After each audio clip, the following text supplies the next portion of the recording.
2, 1. Ah! Yo, everyone, you're listening to Filmmaker Mike and the boys. Joining me for this episode is Sequestered Jester, What's up, everybody? Pinhead, What's up, ladies and gentlemen? and Kuya. Mephisto, everybody. Yeah, so the Falcon and the Mephisto Soldier, or Winter Soldier, is the brand new Marvel series. It's not. We took a couple weeks of a break from WandaVision, and we're right back into the Marvel universe with a brand new series on Disney Plus, The Falcon and the Winter Soldier. Now, for those that may not know, this series was actually supposed to drop before WandaVision. So this got moved back, of course, last year when COVID hit. It affected the production. They were still filming. So they had, if I'm not mistaken, they did have to film through COVID restrictions and all that stuff to finish, essentially.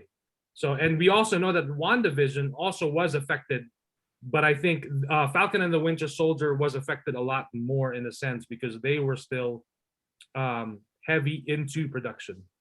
So we got the first episode. Unlike WandaVision, we got 2 episodes drop on Disney Plus on the premiere. This one, we got 1 episode. It's 49 minutes, and the first episode is titled New World Order. And it says here, Sam Wilson and Bucky Barnes realize that their futures are anything but normal. And then, of course, the actual show description says, Marvel Studios' The Falcon and the Winter Soldier stars Anthony Mackie as Sam Wilson, aka the Falcon, and Sebastian Stan as Bucky Barnes, aka the Winter Soldier. The pair, who came together in the final moments of Avengers Endgame, team up on a global adventure that tests their abilities and their patience. So really fascinating as far as the show. When we start off, we're with Sam Wilson. He's on a mission with is it the Air Force or the military? Air Force, I think. Yeah. And so, of course, we first met Sam Wilson in arguably, I think, my favorite Marvel movie to date, which is Captain America and the Winter. And here's the thing with out of all the Marvel movies, for me personally, the Captain America trilogy is, I think, for me, bar none, the best one from all the, at least the characters that have their own like films, right? You compare Iron Man, Thor, Hulk doesn't have Black Widow doesn't even have her first movie yet. I mean, all three Captain America movies are very, very entertaining to watch. So. Right, and when you look at the first Captain America movie, and then you got Winter Soldier, and then you get Civil War, it keeps pushing the envelope. And the fact that I remember when I saw Winter Soldier, and it started like just the way it starts off, he's on a covert mission. He's got his stealth strike suit, and his shield doesn't even have the red on it. And I'm like, wow, this is a different movie. Like, this is a different Captain America. We're now Captain America in modern times, and it's cool. Like, I was really digging it. And yeah, when that film ends, and of course we know when they were showing the trailer, we've got this mysterious Winter Soldier. For casual fans who never read the comics or never dived into the comic books, they're just like, oh, that guy looks badass. He's got the long hair and the black mask. Like, he's wearing a mask before it was cool, and he's got this robotic arm. But sure enough, when we're introduced to the Winter Soldier in the film, like, oh my God, it's Bucky. And this is Cap's boy. So, and then of course we got introduced to Sam Wilson in that film. That film does an excellent job of really telling the story of these characters, because we're introduced to new, as far as Sam Wilson, of course, and then we've got Black Widow there. It's not an Avengers team up movie, but it's a more focused, it gets big at the end, of course, but it does a great job of telling the story and continuing the story of Bucky and Falcon. So yeah, in this episode, we're seeing after the events of Endgame. Does it seem like a few months or so? Yeah. 6 weeks or something like that. Right. And then, so yeah, Falcon, Sam Wilson is on his mission. Pretty cool sequence. And we see Batroc, Batroc the Leaper, who was introduced in that Winter Soldier film. They're holding a military officer, captain of ranking, hostage. So he has to save him. So lots of already, like, as soon as the episode starts, unlike WandaVision, where it was like, oh, black and white 50s, a lot of people are like, what's going on here? Like, what is going on? Here, it's pretty cut and clear as far as the action. Like, it's fairly simple. Falcon needs to save this military officer, and we get lots of cool action scenes. I love some of the beginning where it's a close up of him, and then he's like flying, or he's like really quick and like turning around and all that stuff. So all the money, of course, with Marvel Studios and Disney Plus, right there. That's probably like, who knows how many millions of dollars. And then we get to catch up with Bucky, who's in therapy, right? And then he has a list on his notebook of people that he's wronged, or people that are they exactly people that he's wronged, or people that they were related to that he's wronged. Yes and yes. Yes and yes. Okay, yeah. So, and I like the way that he's really like, the therapist asked him like, give me your phone.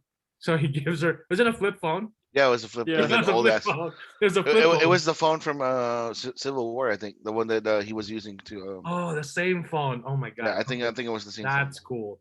Yeah. So when she looks at his phone, she's like, "You don't have 10 people's numbers on here. You've been avoiding Sam Wilson's texts." And then it's just like, you have no friends. Like, you're alone. And then I was reminded, like, oh my god, that's right. Bucky, in essence, is the same, younger, or maybe a few years younger than Cap, or the same age. They're the same age because they grew up together, right? That's right. Yeah. So I mean, I don't know. I'm glad that we're diving into this because I felt like they just kind of glossed over that with Captain America. Right. So it's a nice dynamic that they're doing with him. Right, because we're actually seeing now, like, this guy is over 100 years old, and of course, his best buddy Steve Rogers is living his life. Like, he's not like one of the boys in action anymore, like he used to be. Isn't he dead? It's not confirmed. It's not not confirmed. Not confirmed. It's not confirmed in this show. Yeah. Remember, like Torres, the lieutenant, was like asking Falcon if there's rumors that Rogers is in a spaceship somewhere. Oh, that's in the moon or right. whatever. Thank right. you. Yeah. And he was like, don't believe anything in the internet or any rumors. So basically, it's like a big fuck you to all the people that are trying to the theories of what's going to happen with the Winter Soldier. Yeah. Okay. It's like a meta thing for them to do that, and I'm like, yeah. This so I guess it's not Mephisto, so good. Yeah. So I saw on Facebook someone posted, this guy lives in Canada, and he posted like the title of the episode, like Farewell Captain America. And I was like, dude, that's a spoiler for a title. And he was like just laughing at my reaction to it. And then he was like, it's the title of the episode. And I'm like, where are you seeing this? And he's like, Disney Plus. And I'm like, we don't have that information available here in the US. So whether or not you're seeing a leak of sorts or whatever, that's a spoiler. Like, as far as, because this was before the show dropped. And sure enough, the title of the episode is not Captain America, to that effect. Captain America, Farewell Captain America. The title of the episode is New World Order. So, or unless he saw another title of an upcoming episode, whatever. But then the farewell, if you think about it, is Sam giving up the shield, because right. Captain America gave it to him, right? He's like, you're the rightful heir. You're the heir apparent to the shield. Right. But he's like, but Sam is like, no, like, this belongs to a different hero. This belongs to, we need more hero, or a different kind of hero now. That's why they left it in the Smithsonian. I think it was the Smithsonian, wasn't it? Yeah. Yeah. He gave The it. little thing there. Yeah. He surrendered it, which I think was a big mistake, very clearly. Come on, you guys saw the promos. They got it back. Right, but then the thing is, Steve Rogers gave it to him at the end of Endgame. Right. And when he got it, Steve asks him, older Steve Rogers asks him, how does it feel? And then Sam Wilson says, like it belongs to someone else. And Steve Rogers affirms him and says, it doesn't. It belongs to you now. Like, so Steve Rogers made it clear that he didn't surrender it to the government. He didn't give the shield. He could have done that, but he didn't. He clearly gave it to Sam Wilson for a reason. He picked him, so to succeed him. But the thing is, like, that wasn't like a government sanctioned giving, because technically the shield is government property, right? Now it is. No, yeah, now it is. It was like or it still is or whatever. But right. I'm looking at it as Sam. Sam knows that he can be Captain America, but in the environment that's in right now, because when he was talking about, like, things that, like heroes that are deserving to represent the symbol. Right. And for him, because he is a black man, for him in that particular moment in time, maybe it wasn't like the right time to be that symbol as Captain America as a black man. You know what I mean? Like that's where they're gonna. It looks like that's where they're gonna try to go, because fucking U.S. Patriot is like Nebraska, right? Like corn-fed, like like white bread wonder toast type of guy. You know what I mean? Right. And that's the thing. And I get why they did it. I get, but I'm just discussing my point of Sam's character, and like, dude, like, come on, like, he gave it to you, like, and he's telling you that this belongs to you. But of course, yeah. So, and that's why he feels like he's not worthy of the shield. That's the thing that, like, I think as because he knew what Captain did to save the world, right? Right. All the sacrifices, all the things that he did, and then for him to just accept it as is, for him to have the shield, it weighs heavy on him. Right. And I think and that's why we're going to, part of this show is going to be that journey for him to earn that shield. And I think in one of the trailers he says like something about like getting the shield back or something like that, where he's so I think that's part of the journey is going to be him earning it. But for all it's worth, I mean, for what he's contributed and what he's helped, from Winter Soldier to Civil War, staying by Cap's side and helping Cap out whenever he needed, help the most. I think he's earned it. But yes, I was gonna say an argument could be made. He already earned the damn thing. Right. So. Exactly. But then I also see Kuya's point where, that is kind of an overwhelming thing to be given, because that's a huge responsibility for, like, for somebody. It's like, right. It's like, it's just crazy for him to handle, to have that mindset of, okay, I have to represent the brand now. Right. I am Captain America, so I have to do something. But I really feel that, like, this is like a journey for him to see whether he really wants to be Captain America, or whether he just wants to be Falcon. Right. And then in that ceremony where he does that little speech, Rhodey's right there, and you can see Rhodey's reaction. It looks like Rhodey's like, "What are you doing?" Like, like, because at the same time, here's Rhodey, who has been there with Tony Stark at Tony Stark's side forever, and then of course, Tony he didn't give him. He took the War Machine armor, right, and then he had it retrofitted back in Iron Man 2, and then of course Tony helps him later on when they patch things up.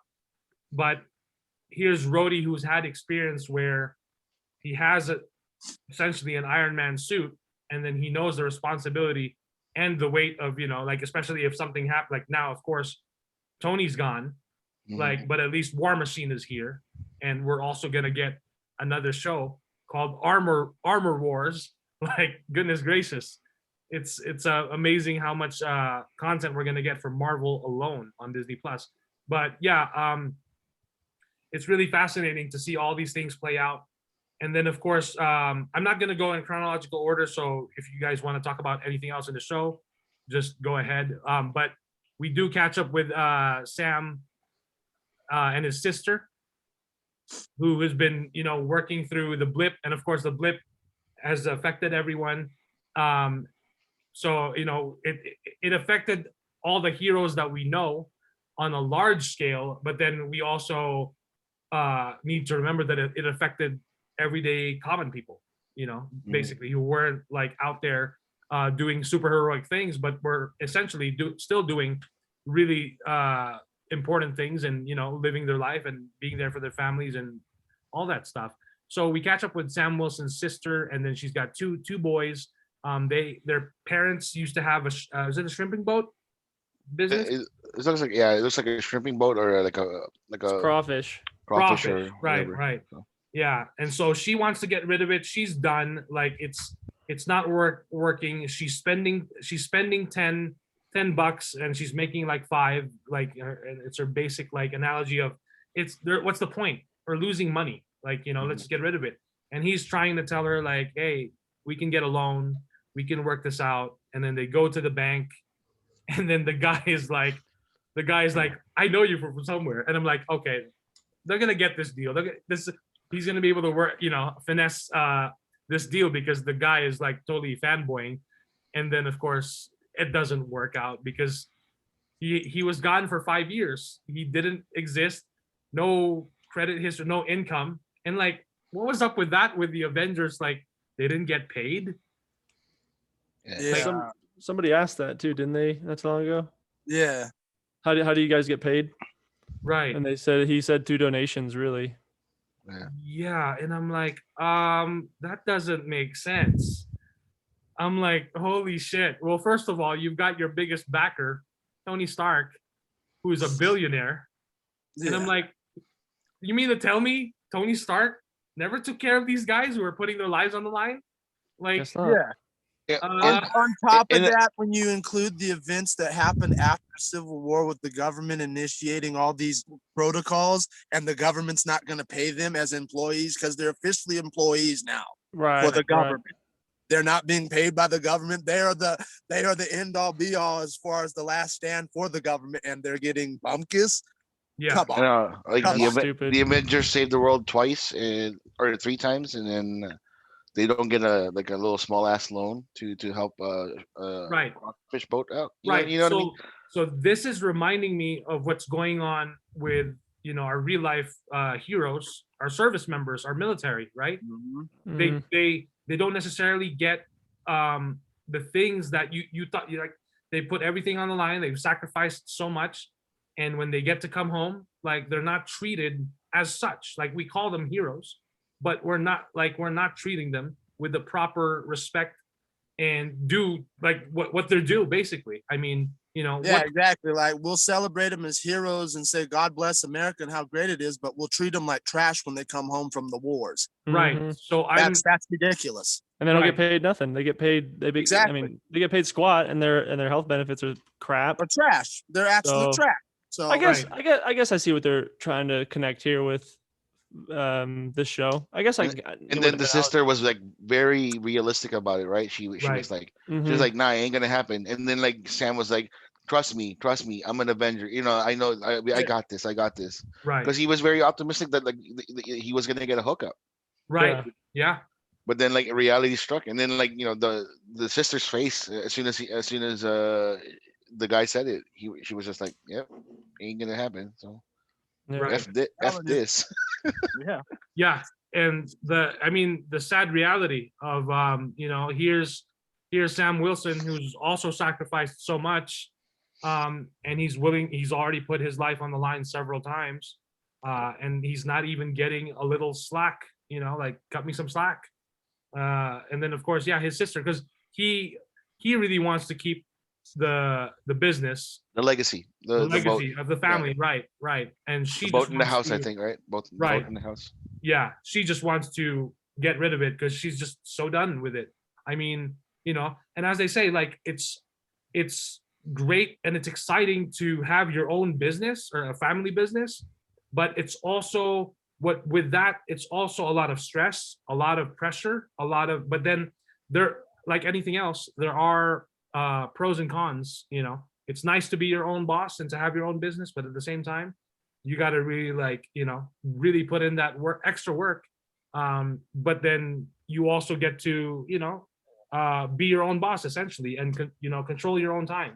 But again, pros and cons to everything else. So, and she's just like done with it. She's got 2 boys, single mom.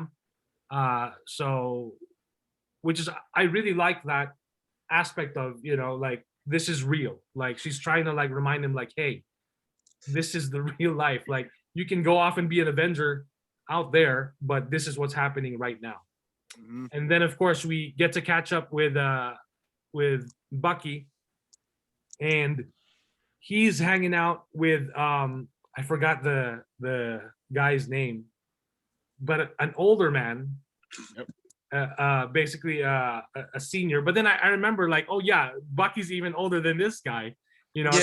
They're just sharing which I thought was cool, and that's why, like, yeah, he doesn't have much friends, but he can relate to someone of this age because he's essentially even older. And it was weird because they were talking like old people talk, because they were talking about obituaries and shit.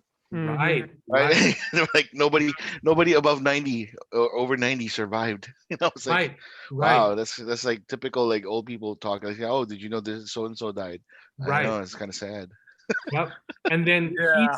he tries to get Bucky a date with the bartender. That's with- right. The cute, and she's really cute too. The really She cute. bartender. is. She's Oh, a she real was. cutie. And She he's was. like, it's not gonna work. Like, come on. And then And then it happened. So yeah, this is exactly. kinda It cool. happened. Right. And then, by the way, I forgot, before I forget to mention, we do get a flashback of the Winter Soldier when he was back in his brainwashed days and doing like assignments. And he basically like got his target. And then there was this guy who was trying to get in the door of the hotel. And he Mhm. was like really Yeah. like scared and nervous because he saw someone just got killed. And then Winter Soldier sees him, and then he straight up goes to him and then shoots this guy in the head. Okay. Which And is then the son. exactly, we later find out it's the son of of Bucky's friend. When he saw him, like when he stopped by his apartment like late at night, and then he saw the picture of the son, because the father had a framed picture, kind of like a little dedication like space to his son. And he But was he just knew like, that. Yeah, I mean, he knew, because like he was he had the list, right? And Right, yeah. the old man's name is on the list. So that's Oh, probably so- why he befriended him in the first place. right, that's exactly. right. That's Try right. to like cope with Yeah. I couldn't do let me take you out to lunch. Let me help you Yeah. out. Let me do this. yeah, exactly. Wait, did take he care of know? his father. But because it seemed like he only made the connection right when he was talking to the girl. No, That's no, when he found out. No. Like, no, No. it got triggered because like I remember like the Oh, old okay. man, was looking at the dessert, the mochi, Right, Mhm. right, right, and it's like, oh, my son loved red bean mochi, right, all that right. stuff, whatever. And then he was getting triggered because like he got Right. reminded, and then he just had to do his little breathe, whatever, and oh, Right. let me get out of here real quick. When he went to go to his apartment after he left the date, I think he was initially going to tell him the truth. Yep. Until he saw the The picture, homage to his son. yeah, in the background. the little shrine, yeah. Yeah, so I think that's what. Then that just ended it, and he's like, "Oh, I'll pay you for lunch." Yeah. So Wow. And I don't know how to say this, but man, with current events, as far as violence towards Asians right now here in America, and then seeing that scene, Mm. I was just like, wow. I mean, of course Marvel didn't plan it this way, but it just seems like, with what happened last Tuesday in I Georgia. mean, Bucky technically didn't have a bad day. He got ordered to do that. So Right. Well, the guy wasn't part of his hit yeah. list. Well, It it was- was a witness. It was a witness. It was So a you witness. have to- yeah, you have to get rid That's of- true. yeah. It was a witness. And then the father even said, "Wrong place at the wrong time," which, yeah, Mhm. unfortunately, wrong place at the wrong time. But Yep. I am just gonna come out and say it, like, stop the Asian hate, like, seriously. with all that's going on right now. My goodness, it's really disturbing and Stop the really, hate, man. God. yeah, stop the hate, period. But right now we're focusing on Asian hate because it's rising, and it's just insane. It is insane. And to now know that our fellow Americans who live here, just because of their descent and the way they look, and or especially their places of business, they are now afraid to go out, do normal things. Like, that is really disturbing, and I hope it comes to an end real soon, because man, this is just unacceptable on all levels, whether it's Asians or anyone else for that matter anyway. Yeah, so alrighty. And then of course, after that scene, like, it really, I was just like, oh my god, that's why he's hanging out. Yeah, makes all the perfect sense. Like, he is trying to make amends. Yeah, it was kind of cute, like not to get away from the seriousness here, but like when the girl was like, they were on their little date, they were playing Battleship. Yeah. And Yeah, that was she, cool. and then she was looking at him, and Bucky was like, "What are you doing?" "Oh, I'm trying to read your mind." And then he nonchalantly said, "Please don't." Yeah. Because like he knows that deep down, if she starts to go in his mind, she'll probably go crazy. Yeah. Right. Some dark shit. So Yeah. some And then really on a really side dark. note, I'd like to ask a question. Does Hydra pay their employees, especially when they're brainwashing them with the MK Ultra? Do they pay their employees? Because if so, if you're behind Hydra, you're fucking up, government. Well, Well, I mean, think most of the government was Hydra, wasn't it? Well, Like that's what I and with mean. the soldier. So that's what I mean. Does that sector of the government pay their brainwashed MK Ultra assassins? That's the only question I would have. I Well, think they they're saving a ton of money for, like, especially Winter Soldier, because they just put him back to sleep when they don't need him, wake him Yeah. up when they need him. Like, that's it. Like, man, Let the dog off the leash. right. And then we also get I'm trying to remember what I just had it, but I had one more thing to say about Yeah, Bucky go ahead. though. I mean, when they're at the restaurant eating, I just find it extremely sad to see somebody that can't be honest with anybody. When he said, "Oh, I'm 106," then she just kind of like laughs and looks at him. It's like, yeah, you just can't. I mean, you can't just come out and just say that stuff, unfortunately, because people just freak out for. right.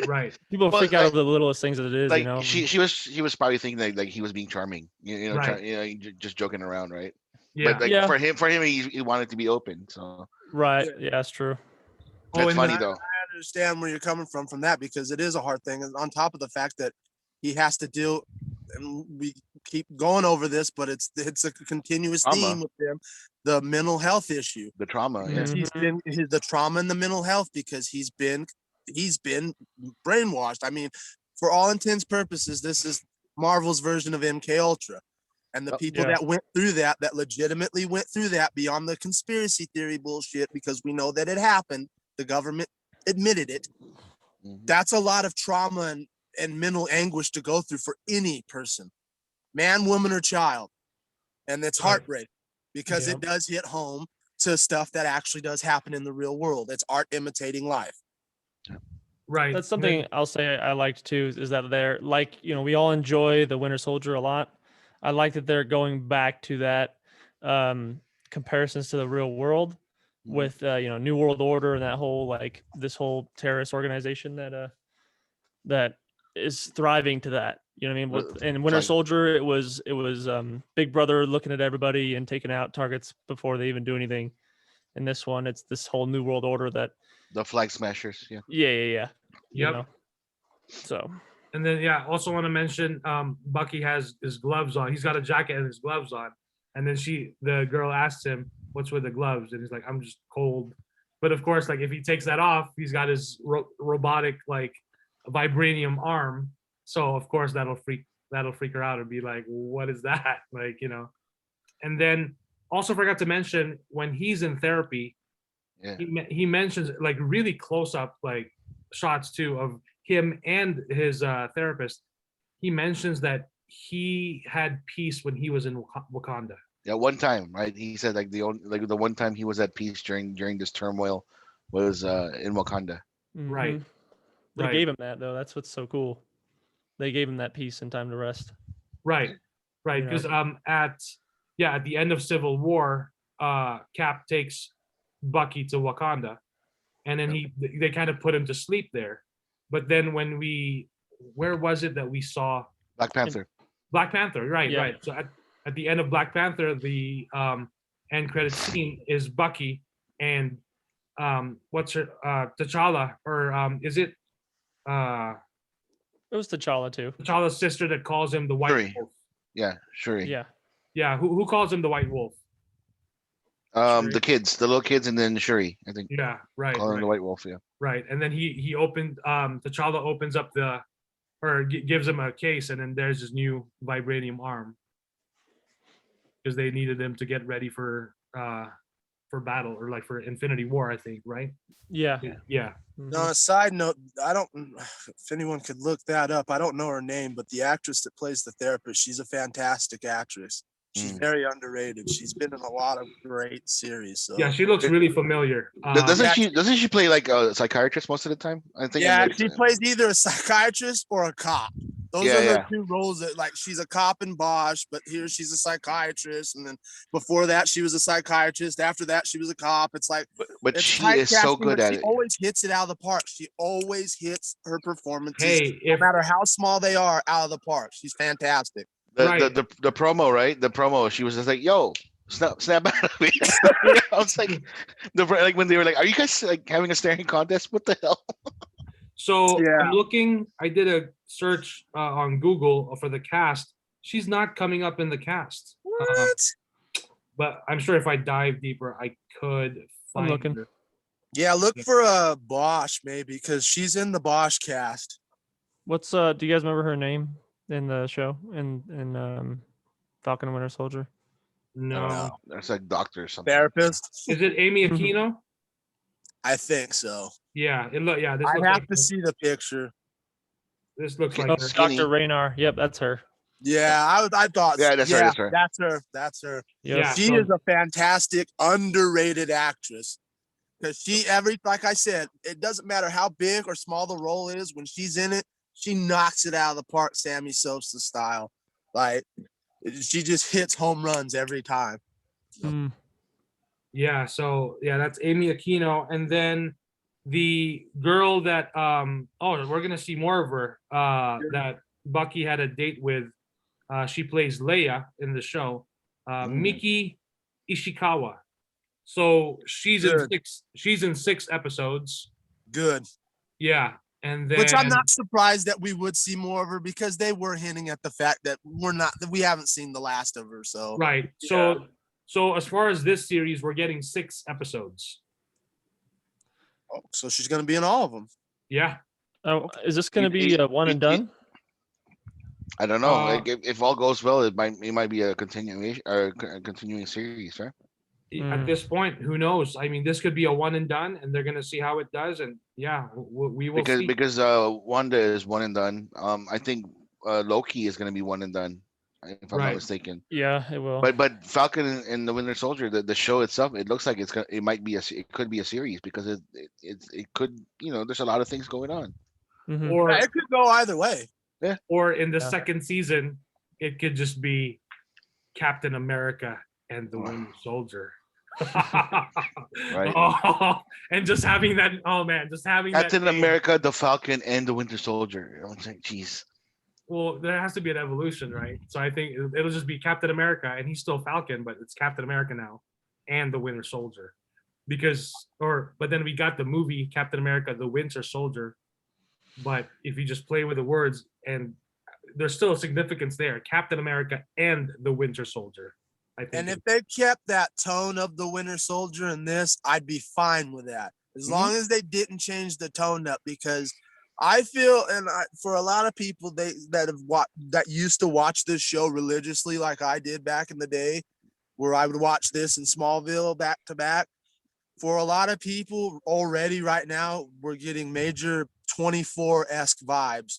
This show could put the filler for that in, because it's got that espionage. It's not as blatant as 24, but it's got those vibes of like we're going against counterterrorism under the guise of an American hero. So that's where I see those vibes. Right. And a lot of people do who have watched 24 religiously, because it's got that Jack Ryan 24 espionage vibe to it. Mm-hmm. Right. And then I forgot to also mention the guy, the other military, the other soldier who's working, or agent who's working with Sam, Torres. is Joaquin Torres, played by Danny Ramirez. He's trying to observe the flag smashers. There's like this thing on the phone, like an AR code or something, where they're following them.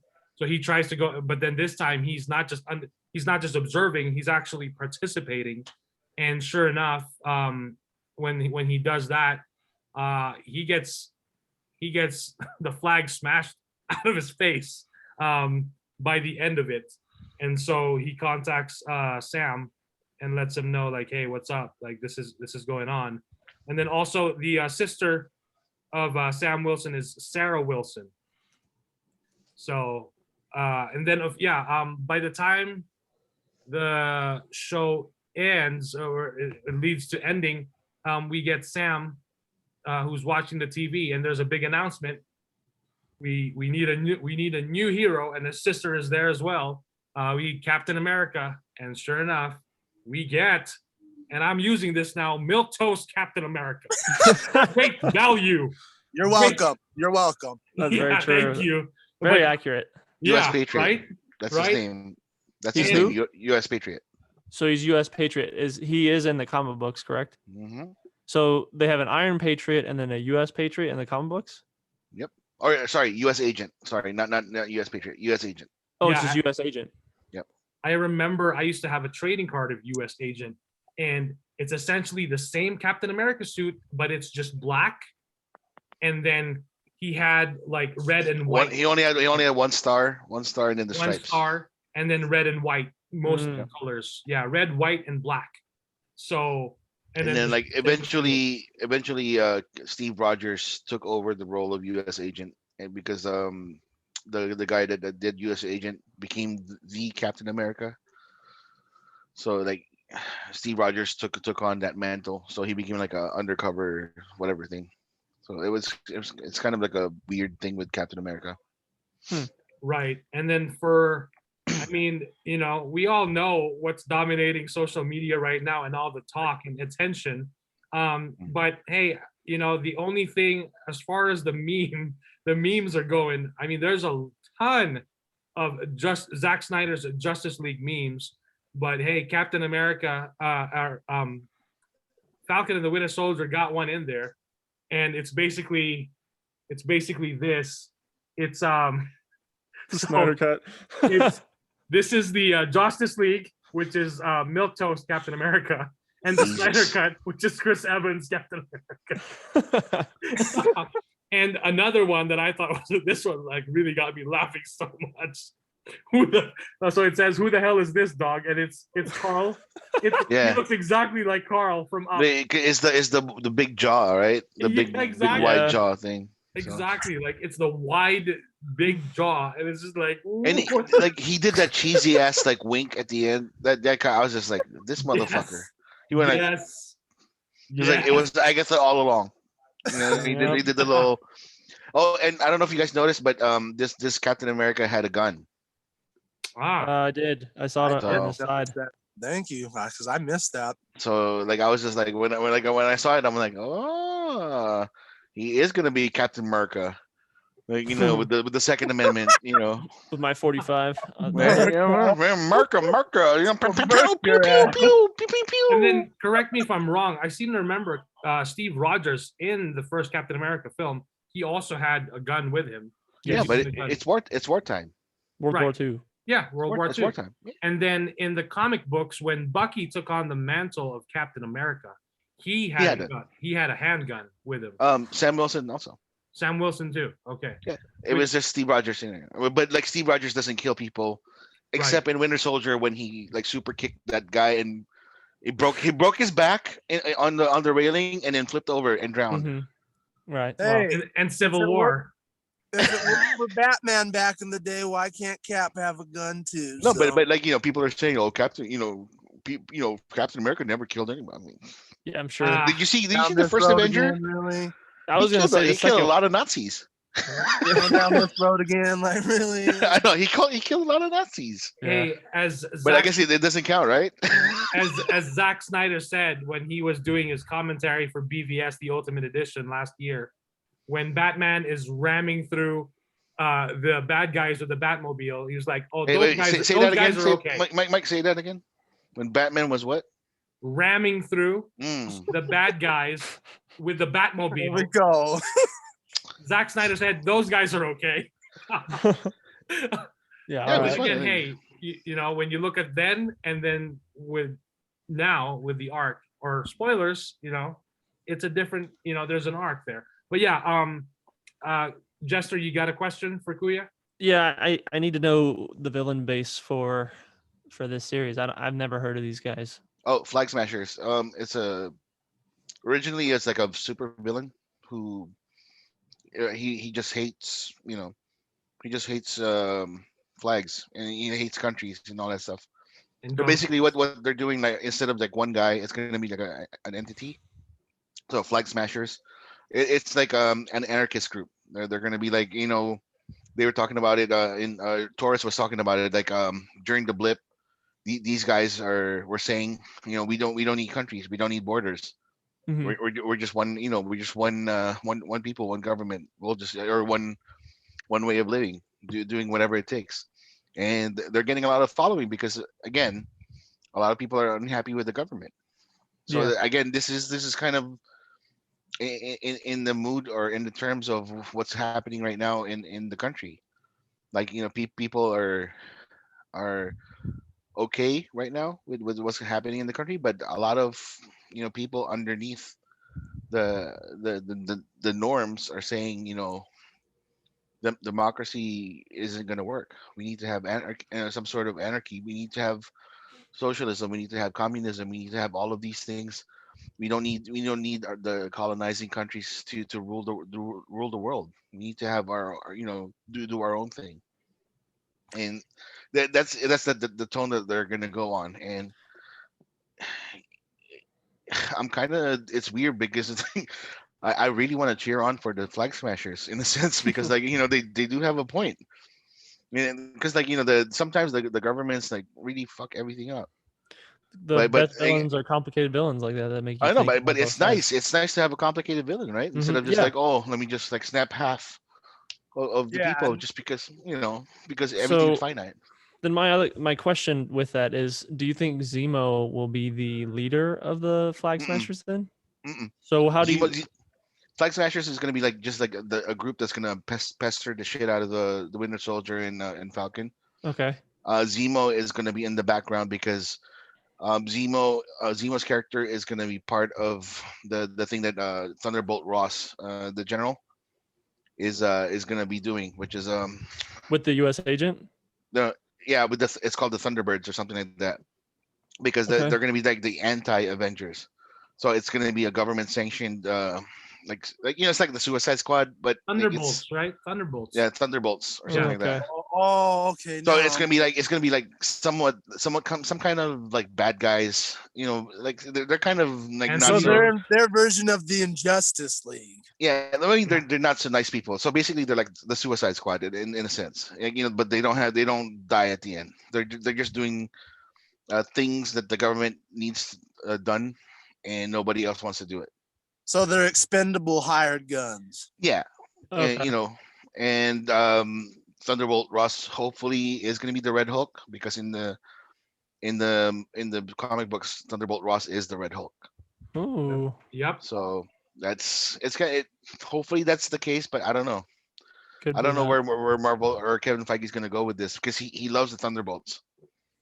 Hmm. He wants to focus a lot of the Thunderbolt things, like for the future. So, but we'll see. Well, we'll see what happens. I'm still thinking it's Mephisto at the. Oh yeah, on Sam Wilson's No, armor, it's not Mephisto. God. on Sam Wilson's armor, there's an M on his thing. Did you see that? Did you see it? I Do an noticed. M. Oh man, it has So to be Mephisto. His armor is Mephisto, and it'll morph out later Oh on. yeah, Like, right. You know.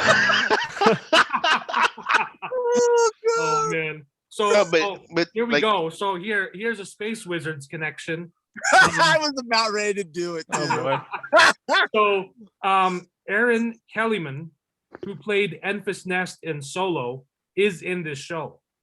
So she'll be She's the playing Carly Morgenthau, one of the Flag Smashers. She's the leader. She's the leader. She's the one with the curly hair. Yeah, it'll be good to see that freckled face beauty once again. Because that was one of the things that I did like about that movie was her. Yeah. So she's the one. She's the one that kicked the shit out of. She's the one that kicked the shit out of the Falcon, and then or was it Falcon? No, it was the Winter Soldier. Yeah, it was Bucky. It was like, oh, she kicked your ass. Yeah. Oh, and he was like, Arr! yeah. When I saw Solo, she was one of the characters that I wish we got more of. I really thought she was gonna be like when they saw the previews when we saw her. Yeah. It's like, oh, that got to be Lando's daughter, something. I just it's like Lando and Leia's daughter or something. It's got to be something. Some of the rumors and speculation that I was hearing was that Enfys Nest was going to be Han Solo's mom or father or something like mom. I think is the one I heard the most of. And then at one point, even like possibly Kylo Ren's grandmother, because it would have, or something like that. I don't know. Yeah, it was something like weird. Yeah. But but like I wanted Khaleesi to be Rey's mom, though. To be honest with you, like remember like when Khaleesi did the little staff thing, and she did the little martial arts thing. And I was like, ooh, that looks like Rey's stuff. Terrace Kasi. Oh, Khaleesi, whatever. That's Khaleesi. No, what I'm talking about is the martial art that she used is Terrace Kasi, which was a video game for the OG PlayStation. Yep. Star Wars Masters of Terrace Kasi, and I played the shit out of that game. I loved being able to play as Luke Skywalker, fighting Boba Fett, fighting Darth Vader or Han Solo. And the graphics of the PlayStation, the OG PlayStation, of course, weren't, when you compare it now to all these other video game consoles, or leaps and bounds beyond. But hey, that was the best. That time it was top of the line. Exactly. So when she mentioned Terrace or the ancient martial art form, or like Terrace Kasi, I was like, holy shit, that's some deep cuts right there. That's awesome. So, but yeah, I'm really glad to see actors who like Erin Kellyman, who is like featured in this show, like she's getting more work. Like it's great to see, especially these up and coming younger actors who like really outshine in like something to keep getting work, like, which is great. So that's really cool. So and then as they introduce Milquetoast Captain America, it ends right there. It ends perfectly because with that stupid ass wink, man. Yeah, exactly. It's as stupid as Amber Heard's British accent. It was so dumb. Absolutely. It's pretty bad. Like he actually looked in the camera and went like this. I'm like, what the hell? Well, yeah, he's like, it was like Agatha all along. That's probably Agatha for all we care. Quite honestly, I was waiting for the gun to follow up with the wink. Pew pew pew pew. I hope at some point in this show we get the big reveal, the twist reveal, and it's Agatha all along, dubstep style. And then Milquetoast Captain America is like doing his best breakdance moves. Oh my god! Instead of Agatha, it'd be like it was Zemo all along, and then you see Zemo in the back. Yes, there you go. There you go. Ridiculous. And man, Zemo, who we've seen in the trailers, finally gets his mask. I'm like, in Civil War, of course, he was like orchestrating everything, like, and he didn't look scary at all in Right. in Civil War. I was like, where's your fucking mask? The mask was iconic, you know? Right. And I think this is the advantage that they have with what they're doing with the Marvel, not just with the Marvel Cinematic Universe. If they miss an opportunity in a film and they're going to revisit that character or that story or something, you know, in a show, they can always backtrack.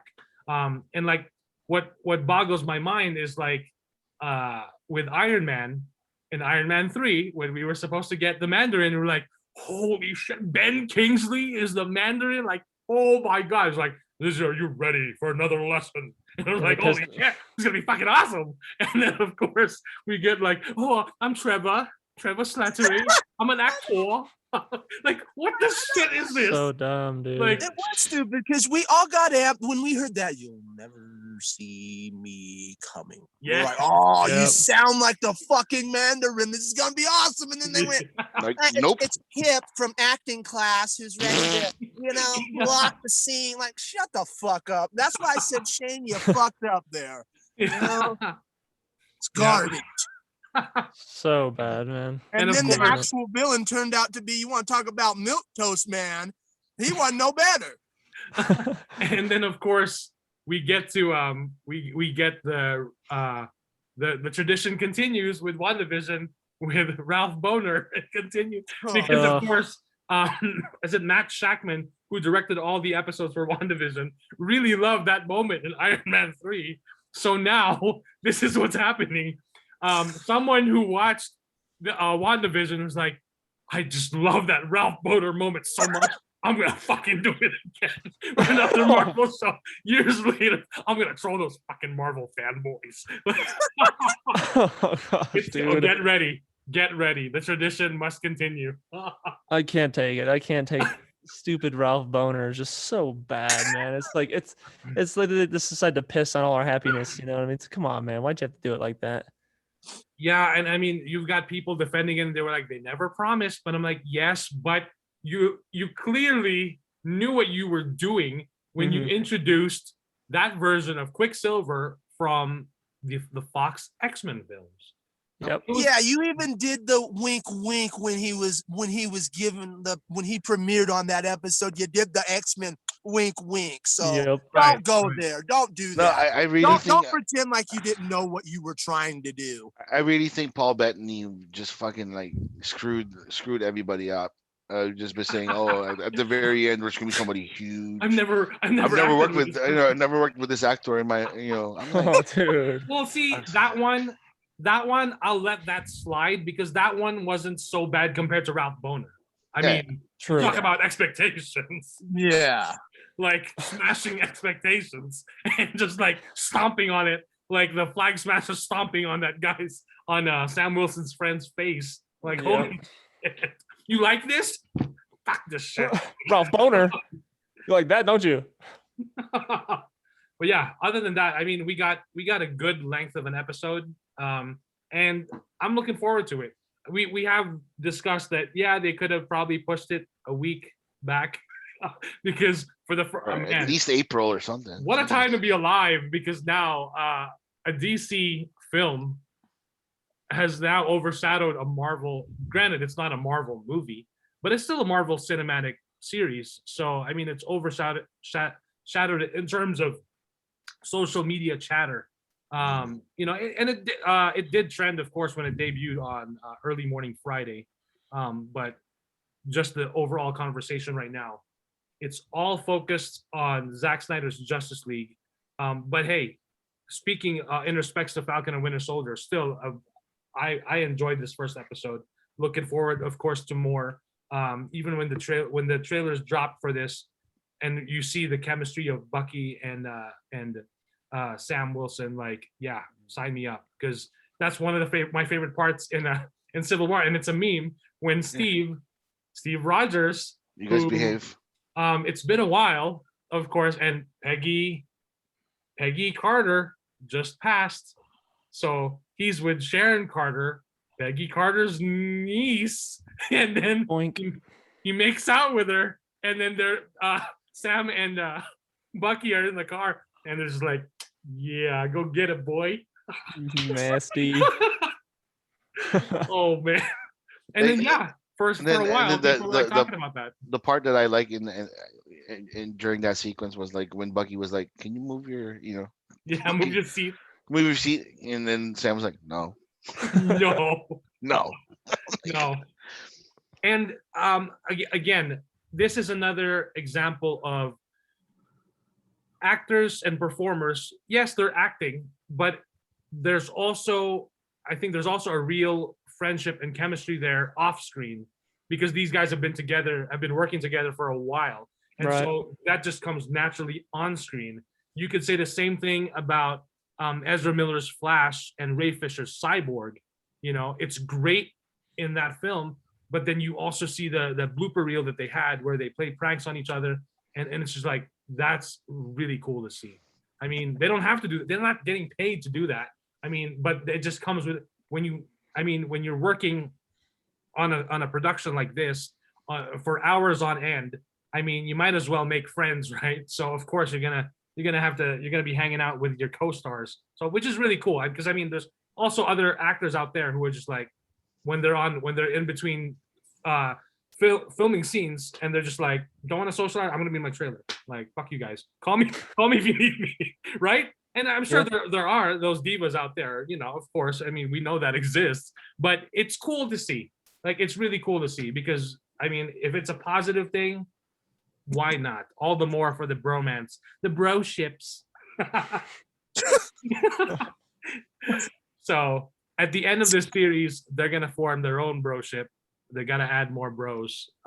So Yeah, I truly hope they continue on with like how, like, even the pacing of the show was like nice, right. Like, if they like Pinhead said, if they follow the thread of Captain America Winter Soldier, with the the spying area, the spycraft, and all of these things, and the political thriller and all that, all that conspiracies and all that stuff, it would be a good watch, like, honestly.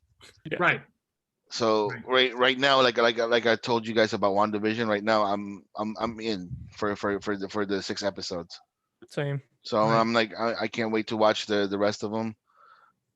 Again, this should have been a much bigger hoopla, but sorry, Zack Snyder's Justice League. I'm glad it's not. I mean, just kind of towered over it.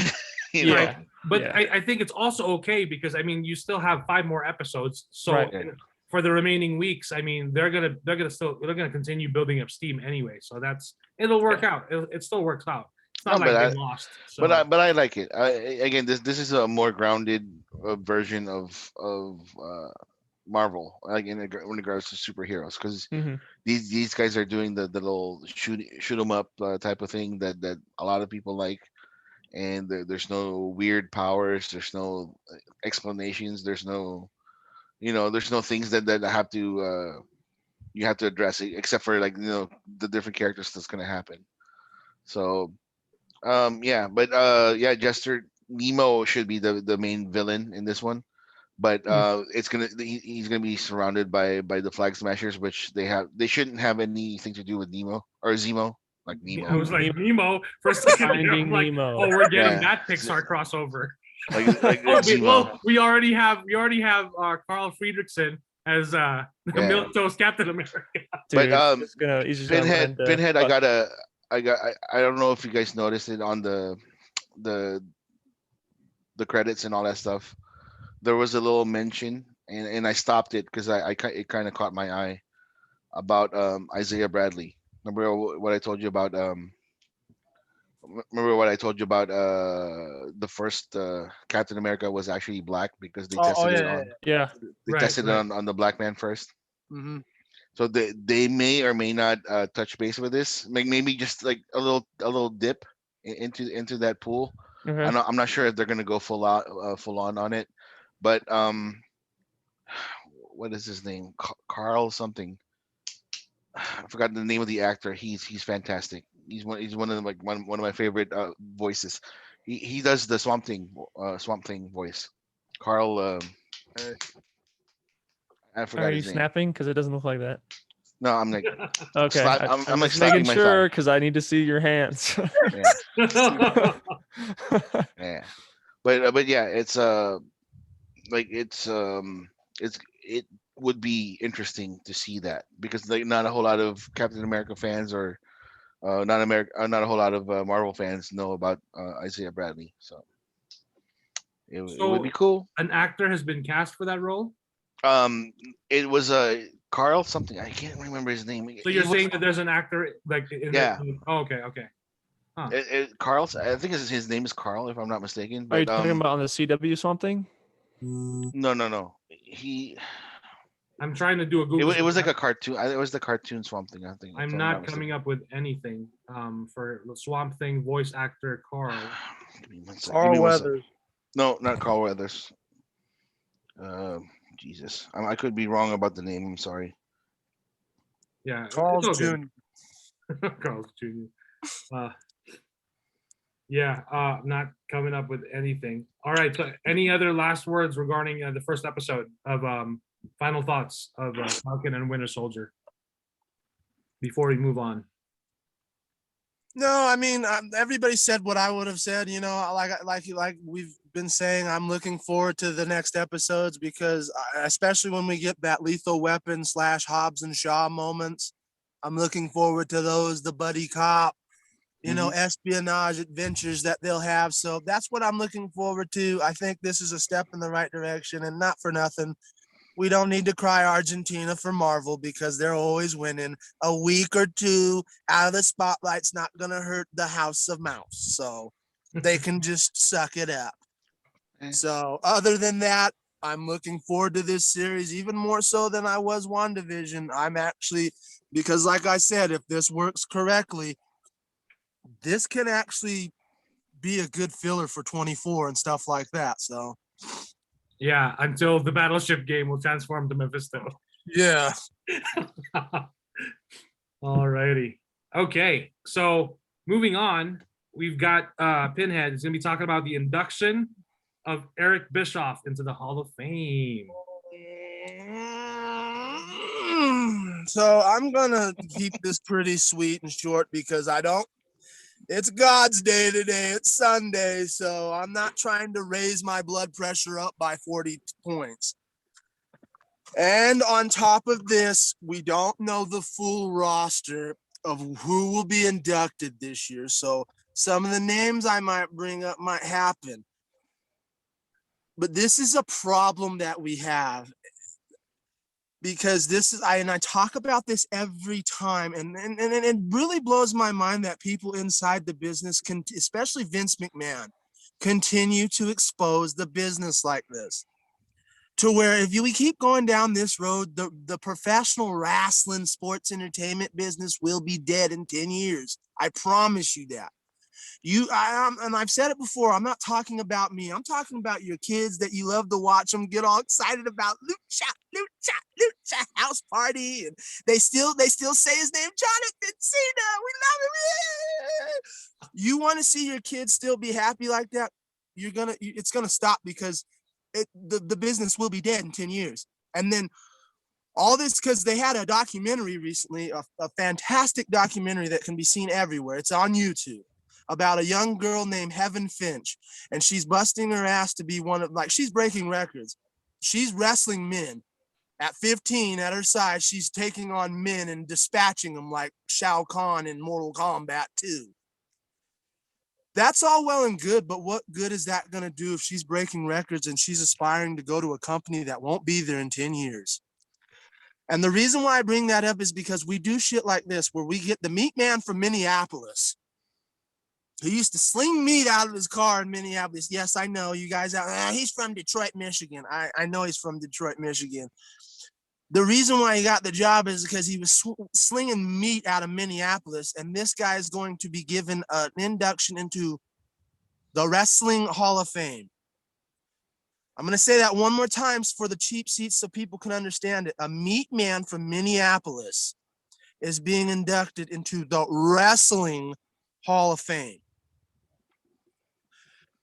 I understand a lot of people think that this guy, because, for 82 weeks, he kicked the shit out of Vince McMahon and Monday Night Raw during the Monday Night Wars. Not for nothing, a guy that you're praising had a lot of people lose jobs. Not just at the WWE, we're talking about inside the WCW because of certain shit that he did. A lot of good people lost jobs and now could no longer provide for their families, but this guy's being inducted because he's a hero. You do a critical look of research into this man, you know that this is the wrong step in the wrong direction. It agitates me because Vince McMahon, we talked about trolling just a few moments ago. Vince McMahon, and he gets it from his buddy Trump. Vince McMahon is one of the best trolls on planet Earth because he pulls this shit where I'm going to induct Molly Holly, who should have been inducted years ago. And then I'm going to fuck with you. I'm going to induct Eric Bischoff in there, a meat man from Minneapolis, slinging meat out of his truck. You know, we all know about that. That's why Hulk Hogan had that famous promo of, if it wasn't for me, you would still be slinging meat out of a van in Minneapolis. That's the only, and it's true. The only reason why Eric Bischoff has blown up so big, and this might be a controversial statement for a lot of you, you know, Lulu lollipop lickers of Eric Bischoff, but the fact of the matter is, if Eric Bischoff didn't have Kevin Nash, Scott Hall, and most importantly, if he didn't grab Hulk Hogan, you would have never heard of Eric Bischoff. None of you. Yep. None of you. He would still be slinging meat out of his van in Minneapolis right now. Now, I will give him a little more credit than that. He's got a little more mental acumen. He might have stepped up, but he wouldn't have been in the wrestling business. So we get to this problem where we start to expose the business because we let people like Pete Rose and Drew Carey. Yes, Drew Carey is in the WWE Hall of Fame just because he made a fucking appearance. What? Yes. It's Drew the Carey celebrity. from- They play semantics bullshit, but it's the celebrity wing, but Snoop Dogg. So hold Drew up. Carey. Drew Carey from Whose Line Is It From Anyway? from Whose Oh Line my Is It Anyway? goodness. And the Drew Carey Show, and now the host of The Price is Right. Oh man, I never knew Skinny that. Drew Carey. He is a Hall of Fame recipient. He has a WWE Wrestling Hall of Fame ring on his finger. What? And this is where I start to talk about and get agitated, where we talk about we're exposing the business. This is a major exposure of the business, and it makes people that are on the outside have a legitimate reason to laugh at us who watch it and go, why are you watching this? It's ludicrous bullshit. When we're inducting Pete Rose and Drew Carey, and they're talking about Cardi B, and she's only been on the damn thing one time. Stephen Amell might be getting an induction because he actually wrestled in a match. Yes, the Arrow himself wrestled in 2 matches. And I'll give him credit. He actually did very good. So we get to this point where we really start to expose the business, and it's laughable to me because I don't understand when you got guys like Big Van Vader, it's Vader time, who actually contributed quite a bit to the business, was thrown away like a piece of trash in the business up to the time to where he had the health problems and died from the health problems, gave him no help whatsoever. He's not inducted, but Bischoff and Drew Carey are. That's a problem. That is a critical problem. And like I said, that is a further testament to why this business is exposed and why people can no longer suspend disbelief anymore. Back in the day, you could suspend disbelief because, yes, it was over the top and it was outrageous. But you had that shit. That Stone Cold guy might actually be able to whoop that ass and drink some beer. You had the belief that Bret Hart was the best there is, the best there was, and the best there ever will be. You had the belief that Ric Flair, because he did, would style and profile and wear $1,000 suits and $2,000 shoes, and woo! You believed it. You can't believe it now because we do stuff like this where we send in Shaquille O'Neal to have a match. Mike Tyson. I'll put another point out there that you guys get mad at him. Eric Bischoff, not solely, But Eric Bischoff is one of the front runners, and you guys hate him so much. He's one of the front runners of why David Arquette got that goddamn heavyweight title put on himself. David Arquette protested and said, "Don't do it. Do not do that. Do not put that belt on me because it's a disrespect to this business and it will expose it even further." David Arquette told them not to do it. They gave it to him anyways. But they gave it to him anyway. And the guy you're celebrating right now is 80% of the reason why it got put on him, Eric Bischoff. And in all these years, you've been trashing poor David Arquette, sending death threats to his family, sending death threats to him, sending death threats to his children. This is why I talk about the internet wrestling community is one of the most toxic, vile communities in the world. But you're praising Eric Bischoff being inducted in the Hall of Fame. Make that make sense. He's responsible for it. And not for nothing, don't give me this, well, David Arquette didn't have to take it. If you had the passion for the business, just stop it. So that's like Mike saying, well, if I was invited to the Zack Snyder's next film, I'm not going to do it. That's nonsense. Someone who's passionate about something, if they're given the opportunity, they're going to take it. If you were given the opportunity to wear that heavyweight belt, those people saying they wouldn't do it, you're fucking lying. You would have kicked David Arquette over just to get that belt and wear it, because a lot of you spend thousands of dollars on these replica belts. So you obviously would have done exactly what David Arquette did. But the point of the matter is, you get mad at him and you're celebrating Eric Bischoff being inducted into the Hall of Fame when other people have not been inducted. You know, China, she only got inducted by proxy because she was in DX. But you won't give her a full-blown induction as the woman that she was that paved the way for a lot of these women just because on the side she did a couple of adult PH films, her PH content. You won't let her in. However, if you look at especially some of these men behind the scenes, some of the dirty stuff they did behind the scenes is far nastier and more egregious than the PH content that China had out there. But she can't be inducted in, but a scumbag like Eric Bischoff will be. He's one of the people that's done dirty shit behind, because you can say whatever you want about China's adult films and her PH content. She never lost anybody any jobs and lost their family's livelihood and lost their ability to put food on the table and clothes on the backs of their family. Eric Bischoff has. And that's why I'm pissed off about it. You say, don't overreact about it. You should, because like I said, this trolling shit, and it's trolling by Vince McMahon. This is the nonsense that has exposed the business almost beyond repair.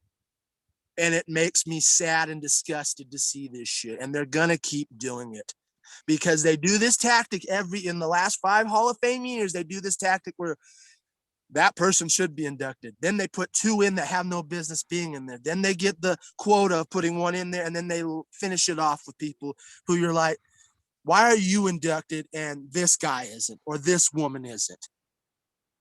It's a critical problem that'll never be fixed in the WWE as long as Vince McMahon is alive. I hate to say that, but that's the fact. So I only brought this up because everybody's asking me about how I feel about Bischoff being inducted to the WWE Hall of Fame. Most of us who are in the professional wrestling fandom, we already know that the Hall of Fame has been dog shit, bullshit jokes. It's been a joke for 10 years now. A lot like the Academy Awards and the Grammys. So it's not to be a surprise to us, but it still doesn't take away from the fact that this is a complete disrespect to this business. So who's next? You're going to put JWoww, Cardi B in there, right? That's next. Well, while we're being funny, why don't we just put people that have never ever been... So why don't we put Dan Rather in there? Like, we're being goofy. Well, let's just open the floodgates to complete goofity. Like, let's just open the floodgates of fuckery, because that's what you're doing. And like I said, it exposes the business. We had a really great match between Britt Baker and Thunder Rosa that blew up this week, and it was undermined because we got goofy shit like this with Eric Bischoff being inducted into the Wrestling Hall of Fame. Once again, a meat man from Minneapolis, is being inducted into the Wrestling Hall of Fame. Make that make sense, ladies and gentlemen, because I sure as hell can't, and that's where I'll end it. It pisses me off and it makes me sick to my stomach. All righty. Thank you for that update. And Thank very you. fascinating. I never knew that Drew Carey. I never knew that about Drew Carey. So yeah, when I come across that question on Jeopardy, I'm gonna have to thank you for that one. Be like, Drew Carey. Yeah, unfortunately, the WWE has a celebrity wing, so Mhm. anybody who is like, anybody who's a celebrity can be in the Hall of Fame. I mean, Right. Trump's in the Hall of Fame. Yeah, Trump's in the Hall of Fame. Right, right. So this Alrighty. is the type of exposure that I'm talking about. So yeah. All right. So moving on, we've got some HBO Max news. I don't know if you guys heard about HBO Max. They're kind of the new kid on the block, but I think they're doing just fine right now. I'm really interested to find out. Hopefully, they release something tomorrow, as far as like, how they did, how the last couple of days have been doing for them, as far as Yeah. traffic. And kind of a quiet couple of weeks, or a couple, celebration weeks for them, right? Just Right. So this one is from io9.gizmodo.com. And this one really caught my eye because the title of the article is really fascinating. So the title is A Black and White Justice League, which is normal, right? We talked about it on our Snyder Cut episode, that the Justice is Gray edition of the Snyder Cut film is coming soon to HBO Max. Zack Snyder confirmed it was supposed to release yesterday, but when you think about it, yeah, it's way too early. Like, give the film some time to breathe, let people discover it and rediscover it, enjoy that first, then give it a few more weeks or so, give it a month, then give us the black and white, Justice is Gray edition, and we have something new to dive into. So the title is A Black and White Justice League, and here's the kicker, and a regular Tenet are coming to HBO Max. Can someone please define or make sense to me what a regular Tenet is? This is what Christopher Nolan, it says here, a lot of people took 4 hours out of their weekends to watch Zack Snyder's Justice League on HBO Max, and the streamer is betting you're willing to do that again to watch its sans color. Also, despite Christopher Nolan's annoyance, his timey-wimey Tenet will also be making its way to the service soon. So it says here, teased on Twitter, of course, the Justice Gray edition is coming. And then the fact that Tenet is coming to HBO Max now, I would have thought that they would have still maybe delayed it. But then again, when you think about it, there are people out there who probably haven't seen Tenet yet, because that is that's the first big blockbuster last year. So Kuya hasn't seen Tenet yet, so now you're gonna get a chance to see it. And yesterday during the Zack Snyder live stream on Man vs. Game, and this is public knowledge, and Zack Snyder has confirmed, like, he's good friends with Christopher Nolan. So someone on the chat in the Twitch live stream said, "Hey, Zack, tell Christopher Nolan I watched Tenet on my fridge on the screen, the screen, the interactive screen on, how those the really expensive refrigerators, like $3,000, have those screens where you can bring up the internet or whatever." He said, "Hey, tell Chris Nolan I watched Tenet on my fridge." And by the way, there's a video, great video. I still have to finish it. It's a good length. This guy converted Tenet to be able to watch it. Is it the Nintendo DS that has the folding screen? I think it was the Game Boy SP, if I'm not mistaken. Game Boy, yeah. So he put Tenet, man, just the whole process was fascinating. He encoded Tenet onto 4 cartridges of a game, and he was playing it, and he said it can only hold each cartridge can only hold up to 30 minutes of the film. So it's a 2-hour film, so 4 cartridges. And then someone said like, "Oh, do Lord of the Rings next." Like put him in. And I straight up commented on the YouTube video. Snyder cut. And I said, "Do the Snyder cut. Do Yeah. the fucking Snyder cut." Shot.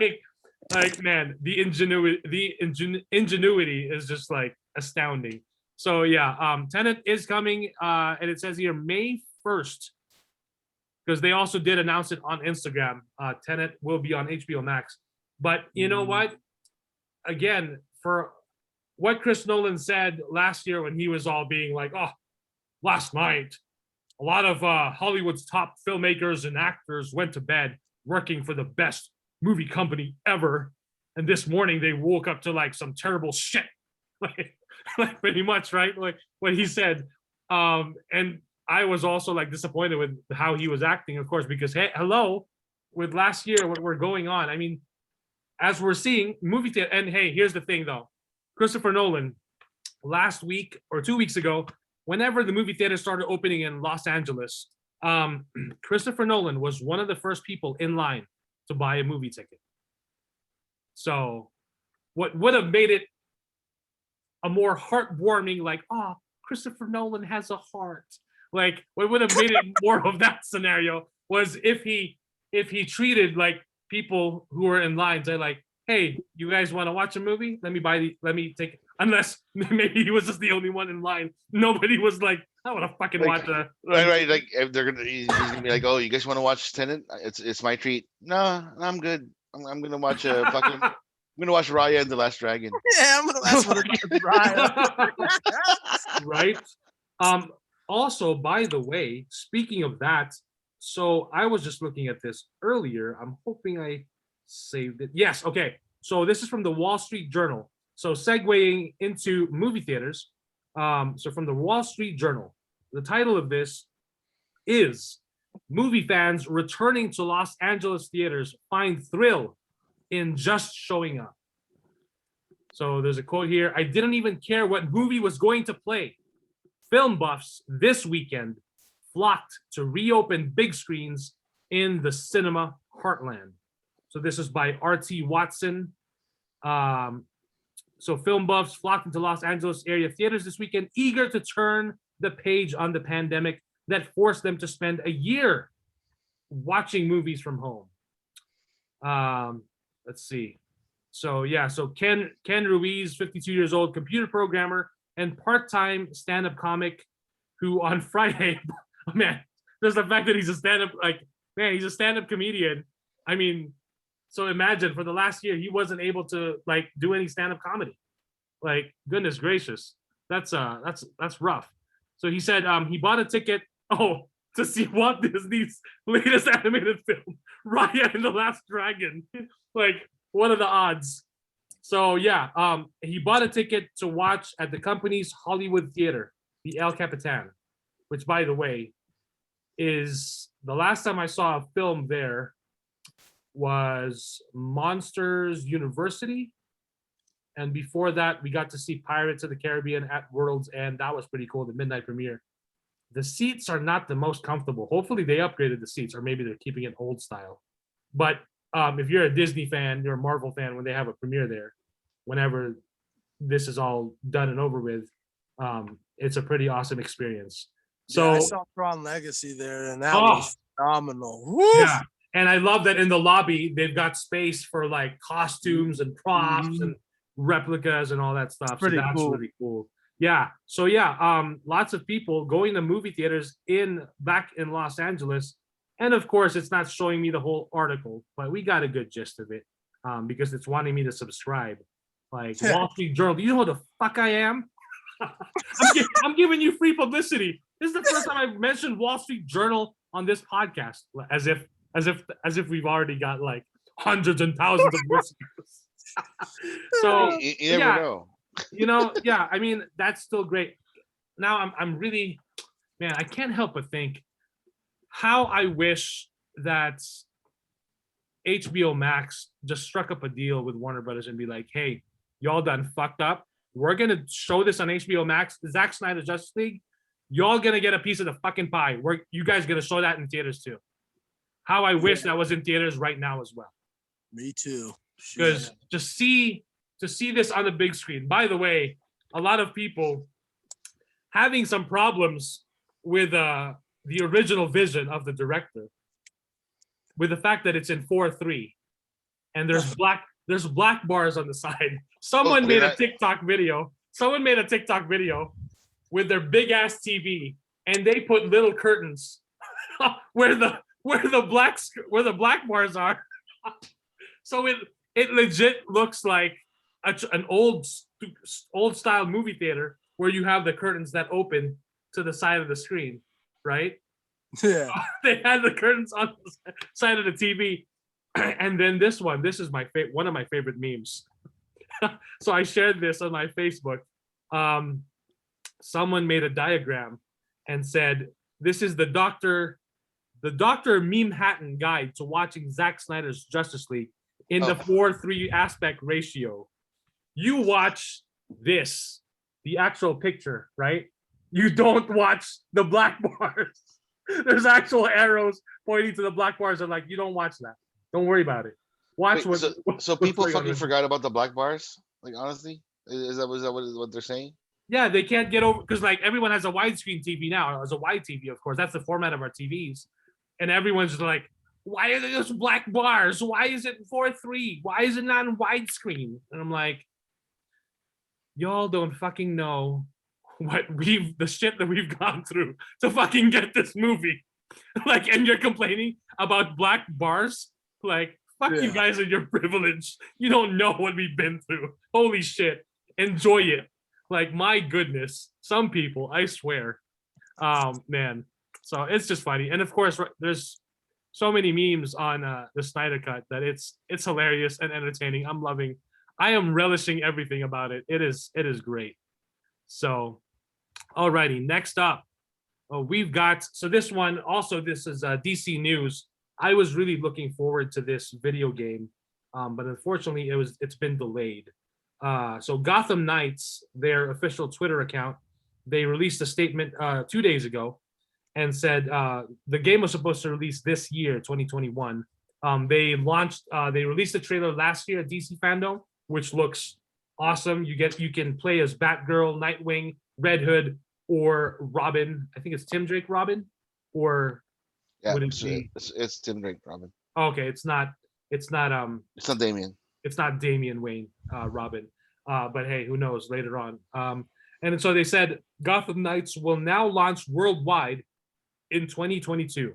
We are giving the game more time to deliver the best possible experience for players.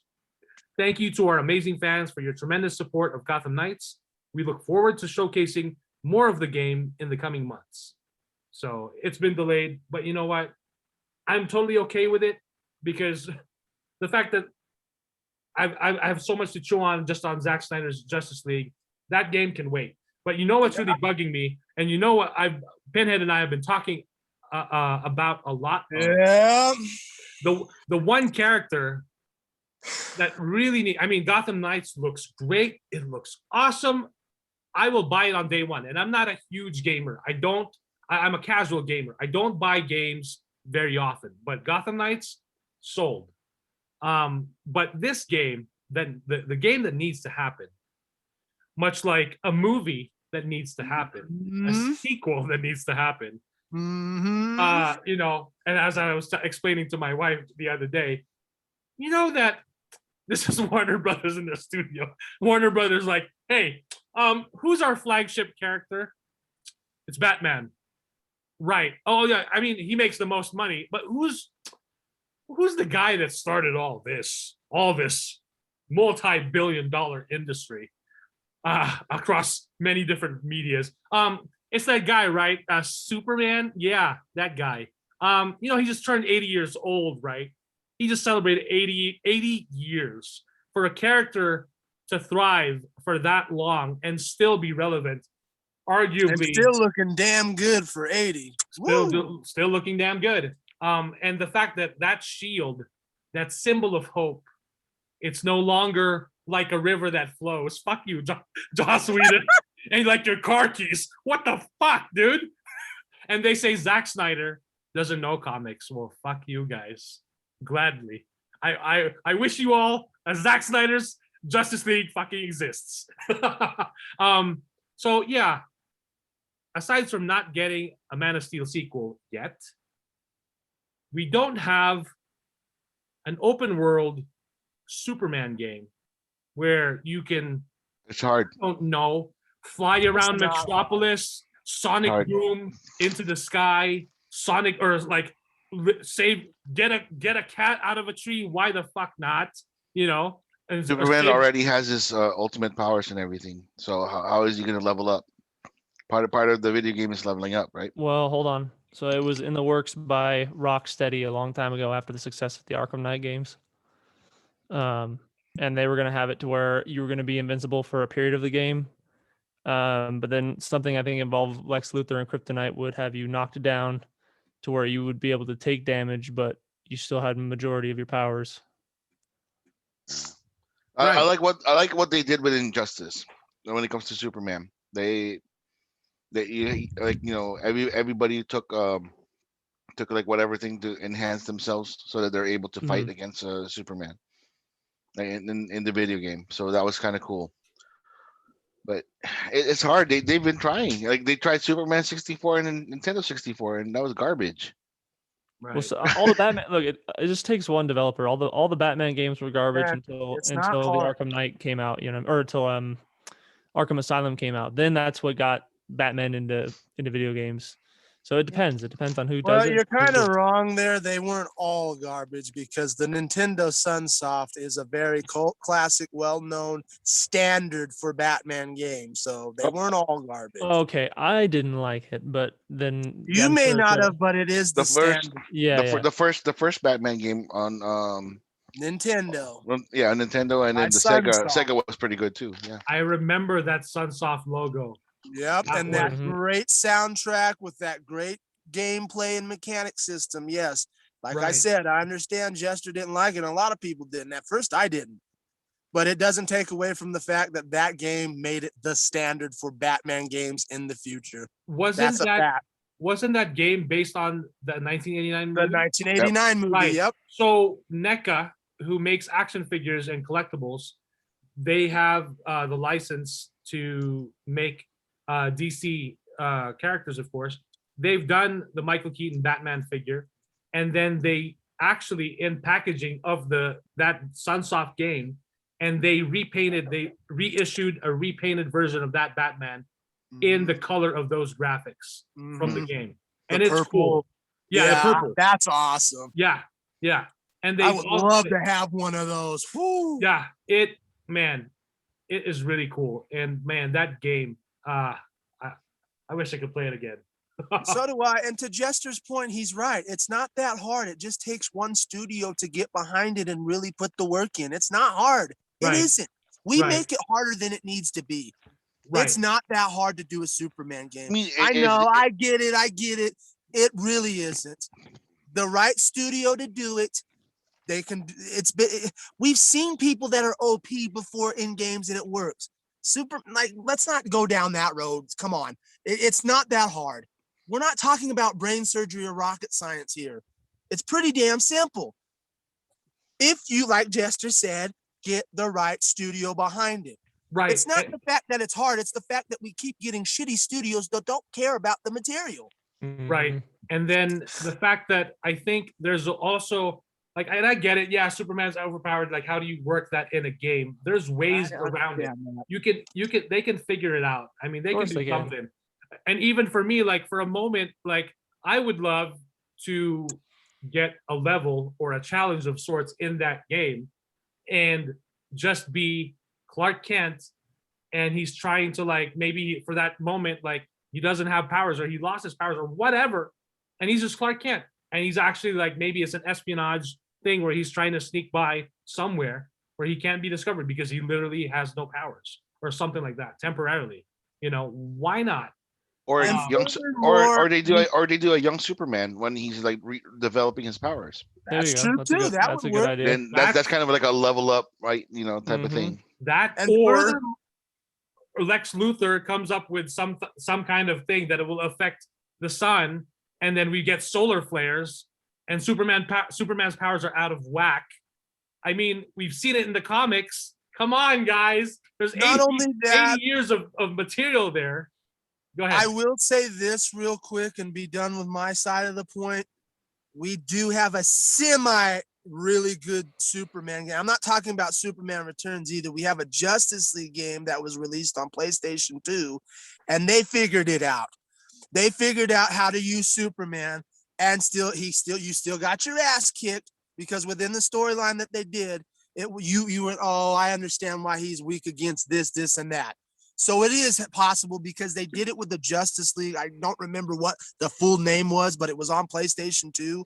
It was a fantastic, fun game. It was in the same vein as X-Men Legends and Marvel Unlimited. Those you had a whole crew of people, and you went around and you got to choose who you could be. You could be Wonder Woman, Zatanna, Batman, Superman. They did it. It's been done. It can be done. And it was a fantastic, underrated game. So it can be done when like Jester said, right studio steps in. Wow, So, I don't even remember that game. it was a fantastic game. I That put sounds too awesome. many hours into it. Right. That sounds awesome. And yeah, you mentioned Superman Returns for PlayStation 2, right? Yeah. And An Xbox. it wasn't the best, but man, it was so much fun to be able to fly and Sonic Boom and just do the missions and boost around Metropolis. I mean, enjoyed that. one example, right, that they could do is like, how about Superman explore like a different, a different planet, right? And There then you like, go. and then everybody, everybody over there is like fucking overpowered, and he's actually the weakest one. And then gradually he learns his to adjust his powers to be better, to be whatever. And then like make it like in the realm of the Dragon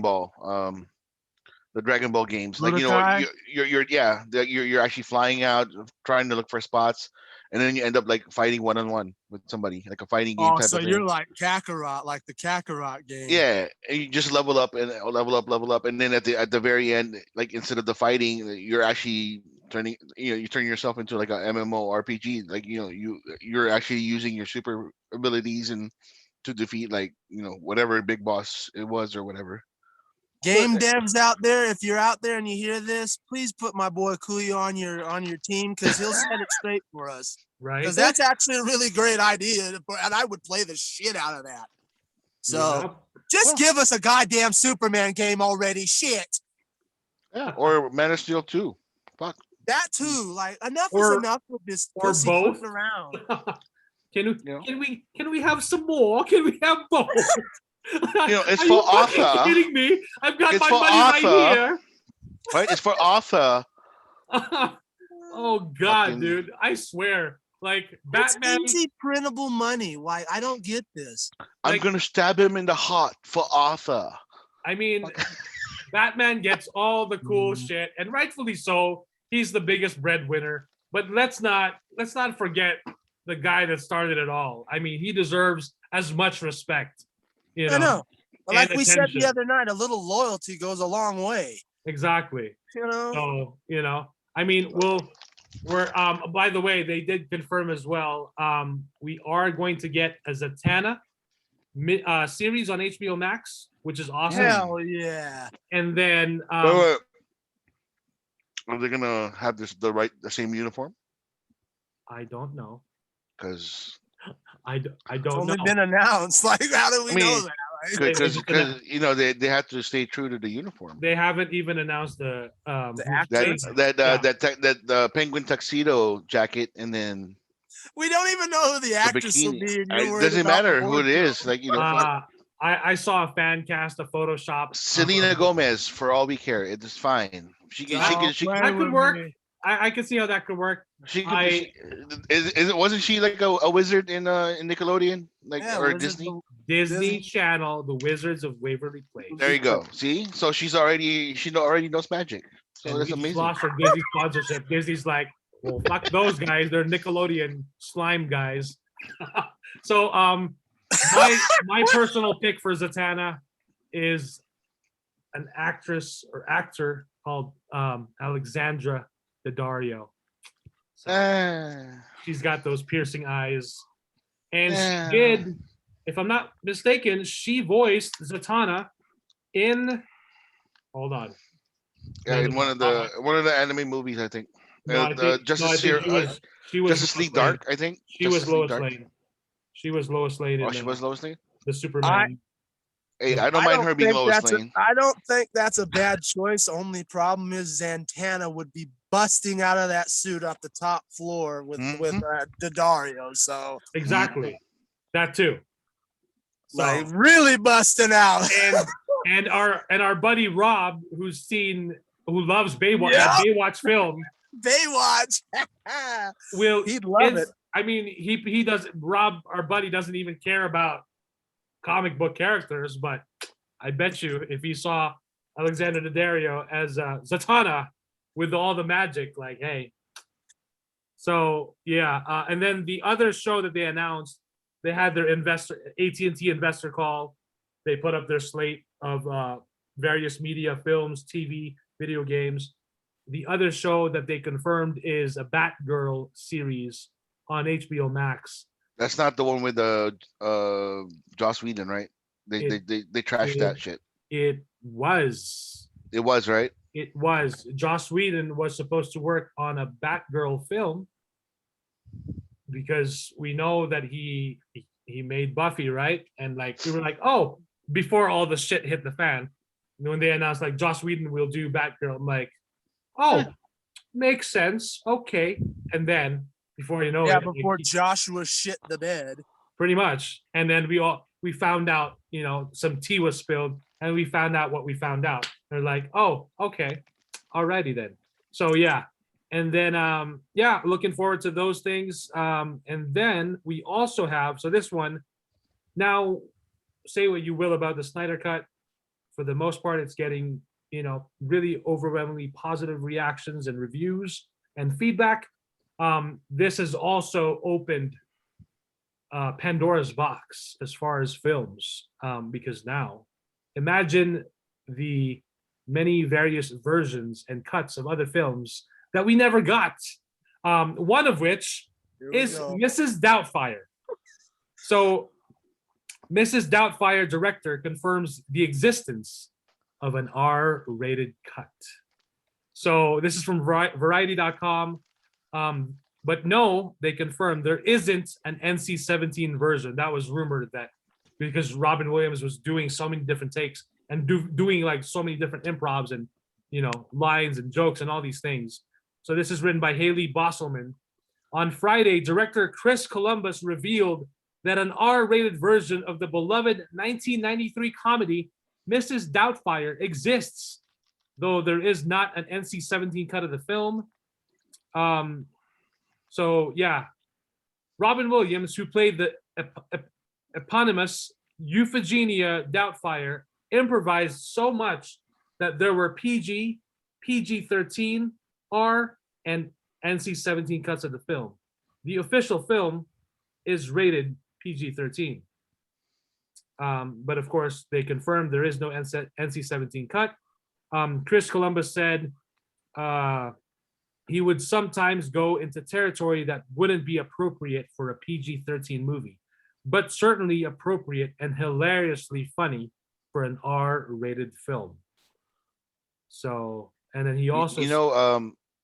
Robin Williams' British accent is more convincing than Amber Heard's. Oh, God.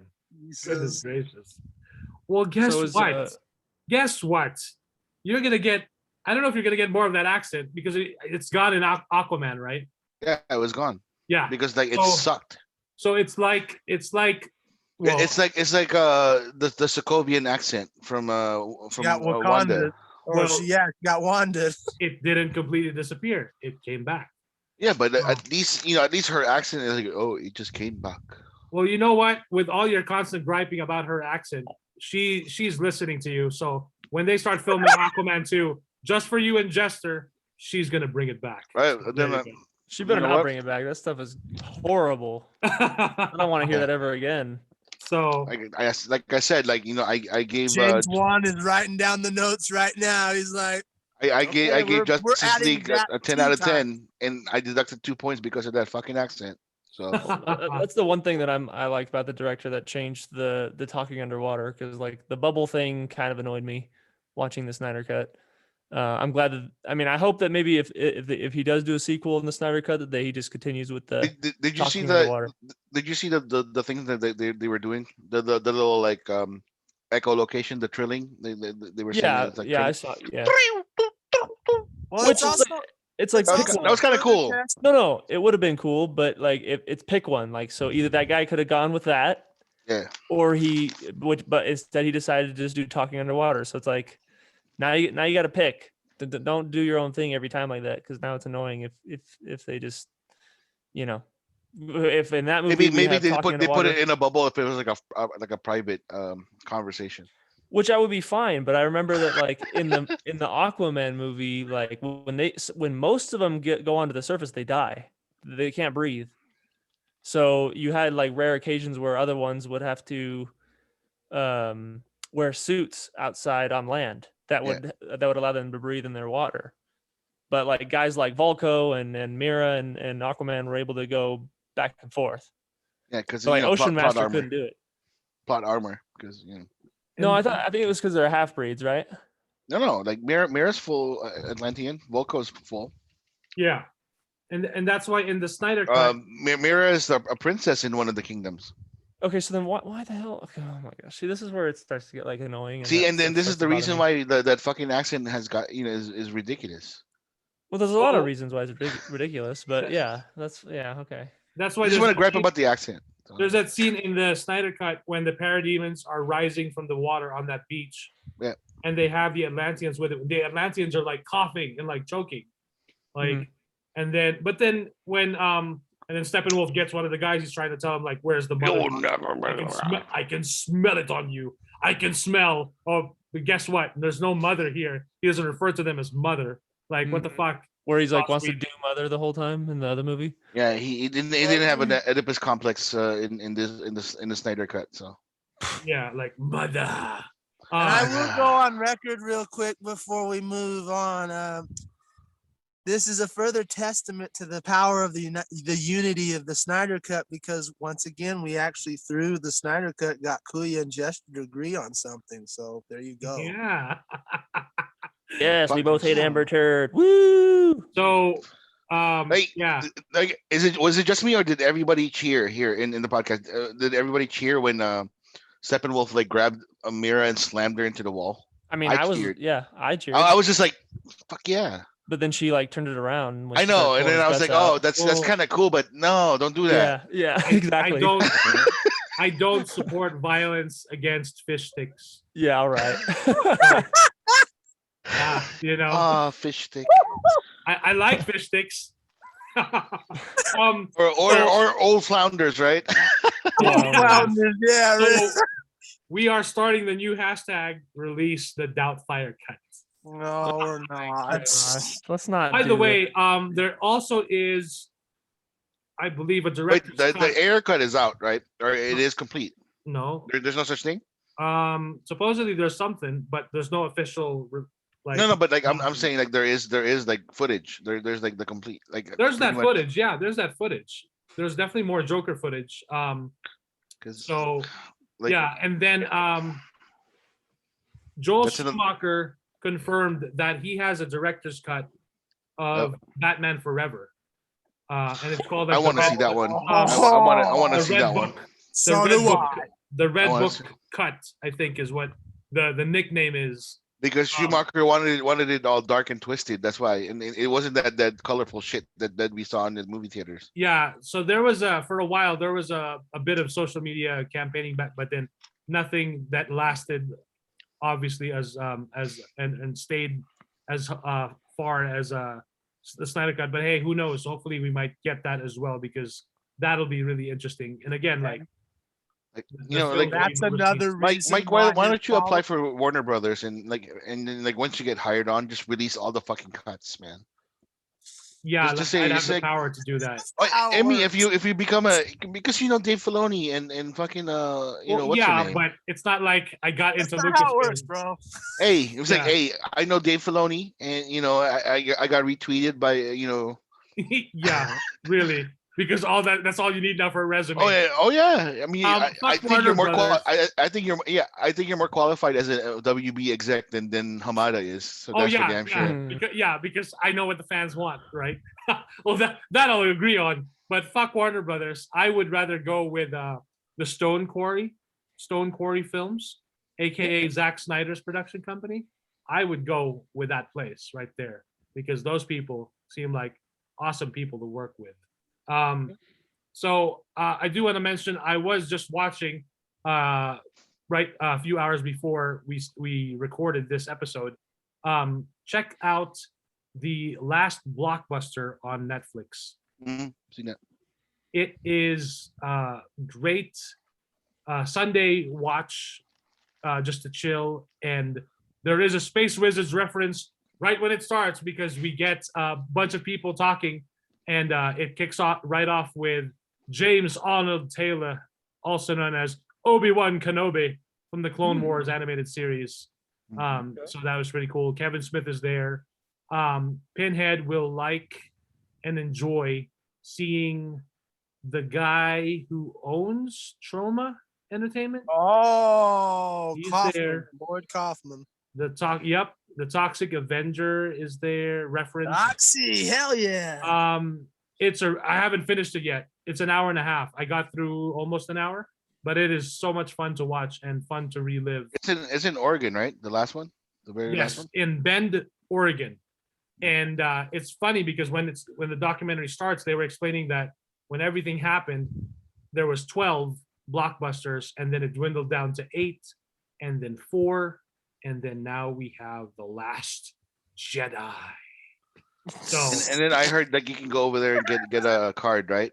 Yes, you can. Some people who just stop by, it's become a tourist attraction, will just stop by just to get a membership card. But in fact, the lady who runs it, who's the manager, is really cool. You can just tell that she cares so much about it because, of course, it is their it's their business and it's their bread and butter and everything.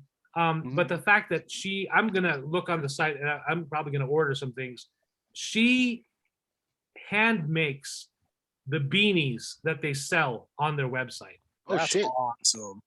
So it just shows you That's like awesome. so at one point it's mentioned that at the height of its of Blockbuster, there was a Blockbuster opening every 17 hours. So imagine there was 9,000 stores, 9,000 Blockbuster locations at one point. He'll be back. And contrary to popular belief, I would like to say hold on, it's not because of Netflix that Blockbuster was affected. That Blockbuster eventually ran itself to the ground. It's not because of Netflix. There was actually a point where if things were different, things had changed, or they just managed the company better, we could have been seeing Blockbuster original films and not Netflix original films. Yeah. So it is fascinating. It's fun. It is a great watch. And it's actually been on my bucket list eventually whenever we can travel up to Oregon to drive by, to stop by that location. She literally is scavenging, like they bought a bunch of the old computers that they kept the system on for the checking out process. And whenever like one of the computers breaks down, she bought the other computers from the other Blockbusters that shutter, that closed down, and she will open up the computers, take the memory board, and put it in herself. And I'm like, holy shit, that's a lot of real dedication. that's dedication. Hey, Woo. does she have the Stay Last candy that this I hope so. They've got the candy and the popcorn. like it has to be stale. It And does. for a Because, like, while, when you take a bite of the jujubes, like it'll ruin your teeth because it'll dude. crack it. right. 'Cause it's not soft anymore. And if I'm not mistaken, they did a thing on Airbnb where you could rent out the Blockbuster and spend the night there and have like a movie night or whatever. Oh, Like a God, slumber that's party movie night. This You is know? stuff I gotta do, man. Hey, Like, I would go directly to the adult area and yeah, I'm sure you would lock yourself in there. oh yeah. Then we'd hear that snapping sound the whole night. Huh? Yeah. And And I will. they do mention that as well with the mom and pop shop video stores. Go ahead, Pinhead.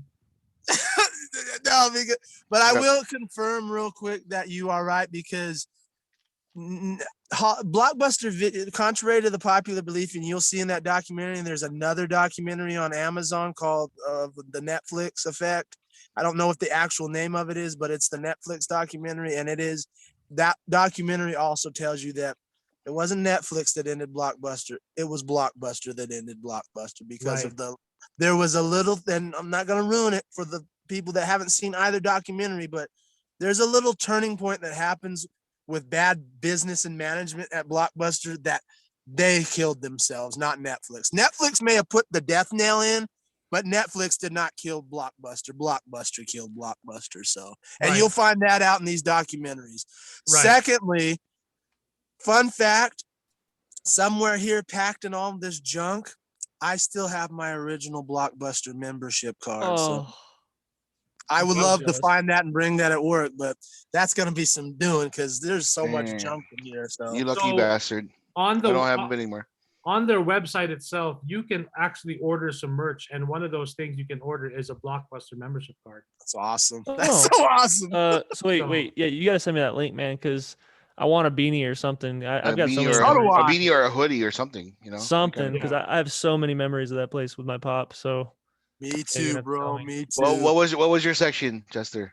mine, Everybody had the section in Blockbuster. I did. It was always the animation section. So I mean, that's where I saw the 2008 Clone Wars, and that's why I rented it, because that was I saw that there. I'm like, well, I didn't know they were making another movie. So I rented it there with my pop. That was kind of our thing. Every other Friday we'd go there and get a couple movies for the weekend. Yep. So yeah, a lot of Mine memories. was action. Like it was all like fucking shoot 'em up stuff back in the day. And then Sure. and then like when I got older, you know, it went to the 18 and over stuff. So Well, of course. Of course. like it was all remember it was like covered, right? Because it Yep. had like a little like plasterboard or whatever, and then you had to open it up to see like, you know, the whatever's inside the little The one I had a special room in the back corner. Yeah, I ours was had like- the velvet curtain. Yeah. Ours had the velvet curtain where you're like, it was just weird because like, you know, there's always a guy staring at the screen and something you know, and he's just like this Dude, seriously, man. dude. and fucking and like when you walk in, it's just that awkward, like, you know, eye to eye contact with him, and you're just like, Are we both enjoying this right now? bro, yeah, bro, oh yeah, 30 debutantes, number 38, man. You're It's here awesome, to get bro. Mrs. Assfire again, huh? Okay. Yeah, so it's a really cool documentary. Check it out. It's on Netflix. They at one point they even asked like one of the former CFOs of Blockbuster, like, do you miss going to the video store? And the guy said, of course not, no. And then Yeah, what a scumbag. 'Cause and he's a then he was CFO. like, and then the person behind the camera was telling him, well, it seems like they're doing well because they also got more publicity. They like CNN and like all media coverage, of course, added, and then their Twitter account. Follow them on Twitter. They have some of the best tweets out there. So the CFO even says like, okay, so it's not the going to the video store that they're just doing. They're providing something that's intangible, and it's really the customer experience, the customer service that they have. They have a lot of regulars. They even have in the documentary one of their locals, one of their customers who's always there, and so it's really cool. And Kevin Smith is there as well, talking about, you know, his and then there's some other people, some celebrities who have also worked at a Blockbuster. So it's really cool.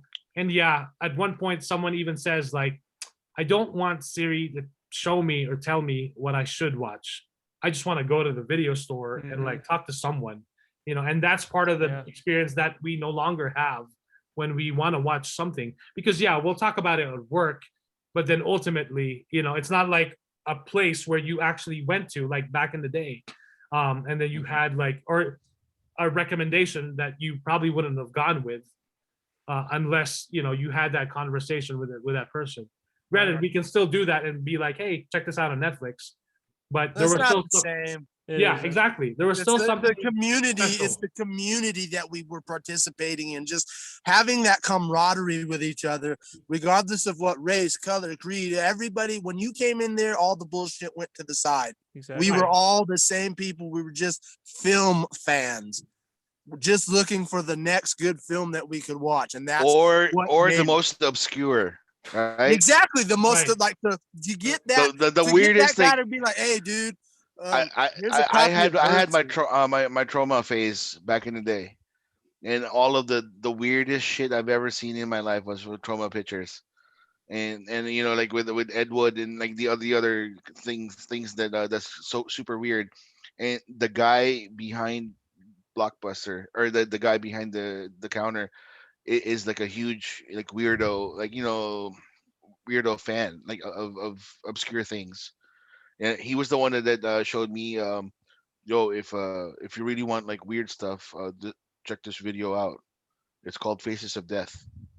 And like I was what's Faces of Death? Well, it's basically a documentary of like how people die.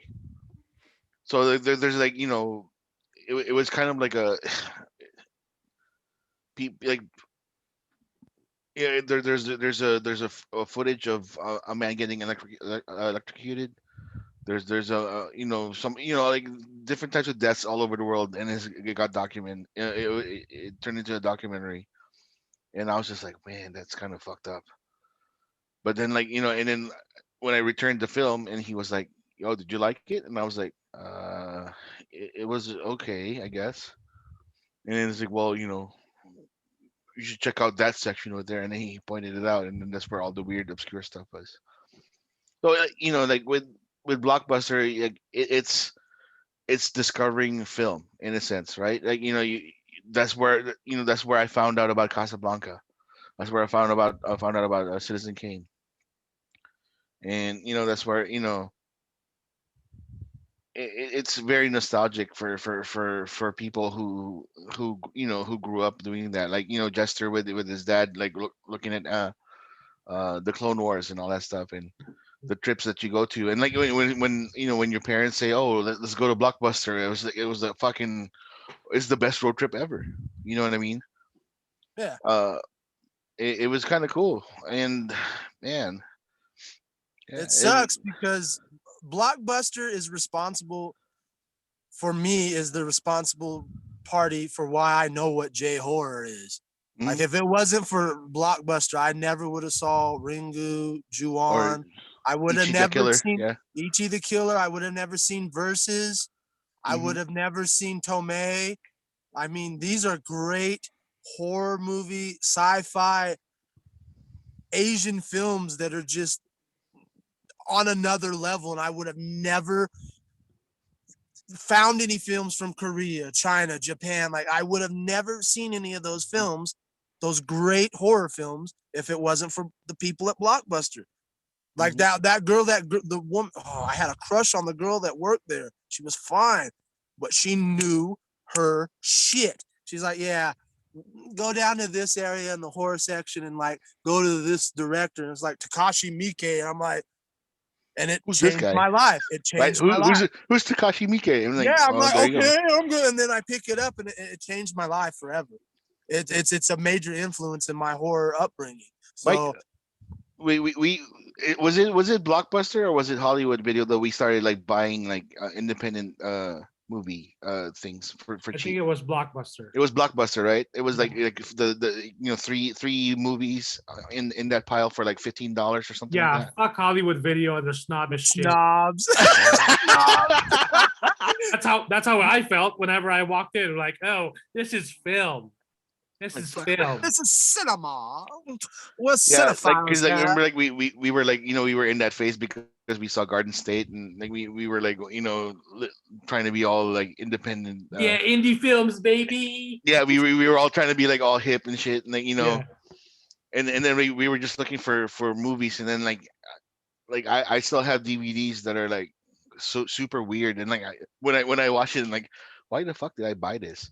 And then I saw the little tag from Blockbuster 3 for $5, and I was like, oh, okay, there you go, three for $15. Like I fucking bought it for $5. There you go. That's probably why I bought it. It's funny we bring that up because I remember one time that same chick I had a crush on in Hollywood Video. I came in a little uptight. She's like, relax. This isn't snob ass Hollywood Video. You can relax. I was like, man. So. Yep. Well, that's all I have. Unless you guys want to share anything you're currently watching right now, or anything you guys want to talk about real quick before we wrap up. I just saw something on Netflix right now, and I love Nicolas Cage. Nicolas Cage is one of my favorite actors. But for fuck's sake, Jiu-Jitsu. Is it on Netflix? Yeah. Is it on Netflix now? Oh, it's on Netflix. I gotta watch it. It's there. Tony Jaa's there. I love Tony Jaa. Yeah. Frank Grillo's there. I love Frank Grillo.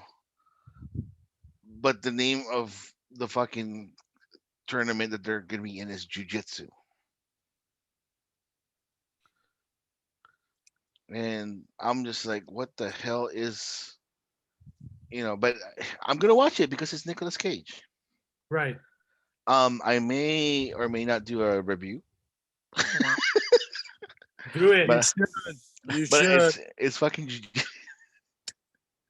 it's Jiu-Jitsu. Oh, fucking. But I just saw it. It's trending now. That's why I saw it. I was like, oh, okay. So I'm gonna add it to my list now. God, I have so Cool. many weird. I'm shit. surprised. I'm glad I waited then. That I didn't pay for it. So at least it's on Netflix. I'm disappointed I did pay for it because I'm like, fuck, it's on Netflix now. It's nowhere near as dog shit as Kuya's saying it is, but it definitely, if I knew that, I would have never rented it. Come on, Pinhead. It's poor man's Mortal Kombat. Right? So hold on, Pinhead. Did you ever get to see Willy's Wonderland? No, and the reason why I'm waiting because of this reason, because That's right. Because it's a Shudder made movie. Uh-huh. I know what's gonna happen. I'm gonna rent it, and then 2 weeks later, it's gonna be on my subscribed Shudder streaming service. I'm gonna be like, so no, I'm waiting until it comes to Shudder because it happened to me once already. I did it with Possessor, and Possessors. Yeah. I'm like, I just spent $20 on this, and now it's on Shudder. Are you kidding me? So no, I'm waiting. I'm waiting. Makes sense. That's right. Yeah, because I definitely want to. How much is Shudder? $4.99 a month. Oh, okay. Well, I'm sure you'll let me know when that's on Shudder, so I'll get it. I will. Trust me, I will. Yeah. So and then Broadchurch is on Netflix too. Which one? Pinhead. Broadchurch. David Tennant and the murder mystery for BBC. I wish you hadn't told me that. I don't need more to watch. Shit. I'm sorry. That's right. I forgot that he did that murder mystery series. Yeah. It's on Netflix. Oh man. Yeah, it's on Netflix. I'm gonna be binging that and. Hey, at least you have a nice hookup for Netflix though. Right? I know, man. Thank you. Although that may be getting shut down very soon. And we'll see about that. Because family is family. I'm just saying. No, I mean, they're working on a new algorithm to shut that sharing shit down. Yep, if they do that, then that's fine because they're gonna market like, do you know this whatever, and I'll just say, yeah, I know you.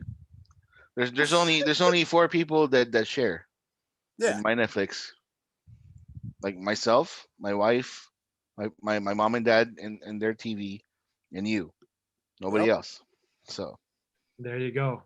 So, yeah, and then on HBO Max, there's this little film called Zack Snyder's Justice League. If you haven't seen it yet, watch it. Watch the glory. Yeah. Watch. I'm missing. I'm gonna fucking watch it again. Oh my god, that masterpiece. Unfortunately, I can't enjoy that right now. I gotta go watch a dog shit Fastlane WWE pay-per-view. That's gonna be 4.5 hours long. Oh, hey, can we I want to watch. Is it bad for me to skip like Mira's parts?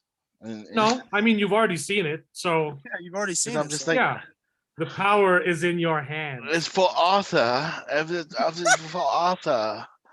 Oh, shut Yeah, up. and then just you wait till Aquaman 2, and she's gonna be in every single scene. Maybe, what if she's gone? What if it's Khaleesi? Then it would be amazing, yeah. That would be awesome, but I really wish it's Khaleesi. we didn't get anything confirmed yet, so don't hold your breath. I'm not. I exhaled already when I saw Justice League. So Right? I'm just like. Besides Perfect what TENET. she did to Steppenwolf, sucking all that blood out, she probably did that to Hamada's and Peckers so she could keep her job. So Like like so don't count on her going anytime soon. Oh my god. because I'm like perfect perfect movie 10 out of 10, and then I just heard the epilogue with like for Arthur, and I was like nope, 8 out of 10. Fuck this. Oh boy. Jesus. Oh Jeez. god. They say wow. I'm harsh. Yeah, that's harsh that- because she's not even part of the. Well, she is Yeah, I mean- not in the Justice League. She's part of the Nightmare League. Yeah, but still, it didn't like even if it's like a microsecond of her speaking, Oh god, come on. it would have been like a minus points for me, man. Oh my goodness. And you guys thought I was harsh on The Last of Us Part 2. So there you go. Yeah, so there you go. Yep. Yeah, because for Jester, as much as he doesn't like, as much as he loves Jared Leto's Joker, I don't think he said he was okay. That's what he said. But that's why it didn't affect his overall thoughts and feelings on the film. He really enjoyed it. No, he hated the laugh. That's why he said it was whatever. What I'm saying is it didn't affect his overall perspective on the film. Yeah. No, my perspective is still great. It's a great movie. But again, if I get to score and it's my personal score, I'm gonna give it an 8 because fucking Amber Heard's accent was horrible. This is why we love Kuya. This is why we love Kuya. He's like, I'm just saying it from the bottom of my heart. Like if they removed it, if she spoke like regular American English, I would have given it like 9.5 out of 10 because she spoke. But then she spoke with a British accent, so that's horrible. So I don't want it. Don't be like Madonna. Just because you lived in London for like 6 months doesn't give you the right to have a British accent. Oh man. So get the hell out of there with that shit. God. Au contraire, little fish stick. Yeah, but like again, the little quips like it's so. Jared Leto's Joker was just like so Joker, man. Oh my god. But there's an article that's saying that scene, Jared Leto's Joker and Batfleck, is the greatest Batman and Joker scene we've ever got. And that's talking a lot of shit because like the Keaton Nicholson one was great. Right. The Dark Knight. Right.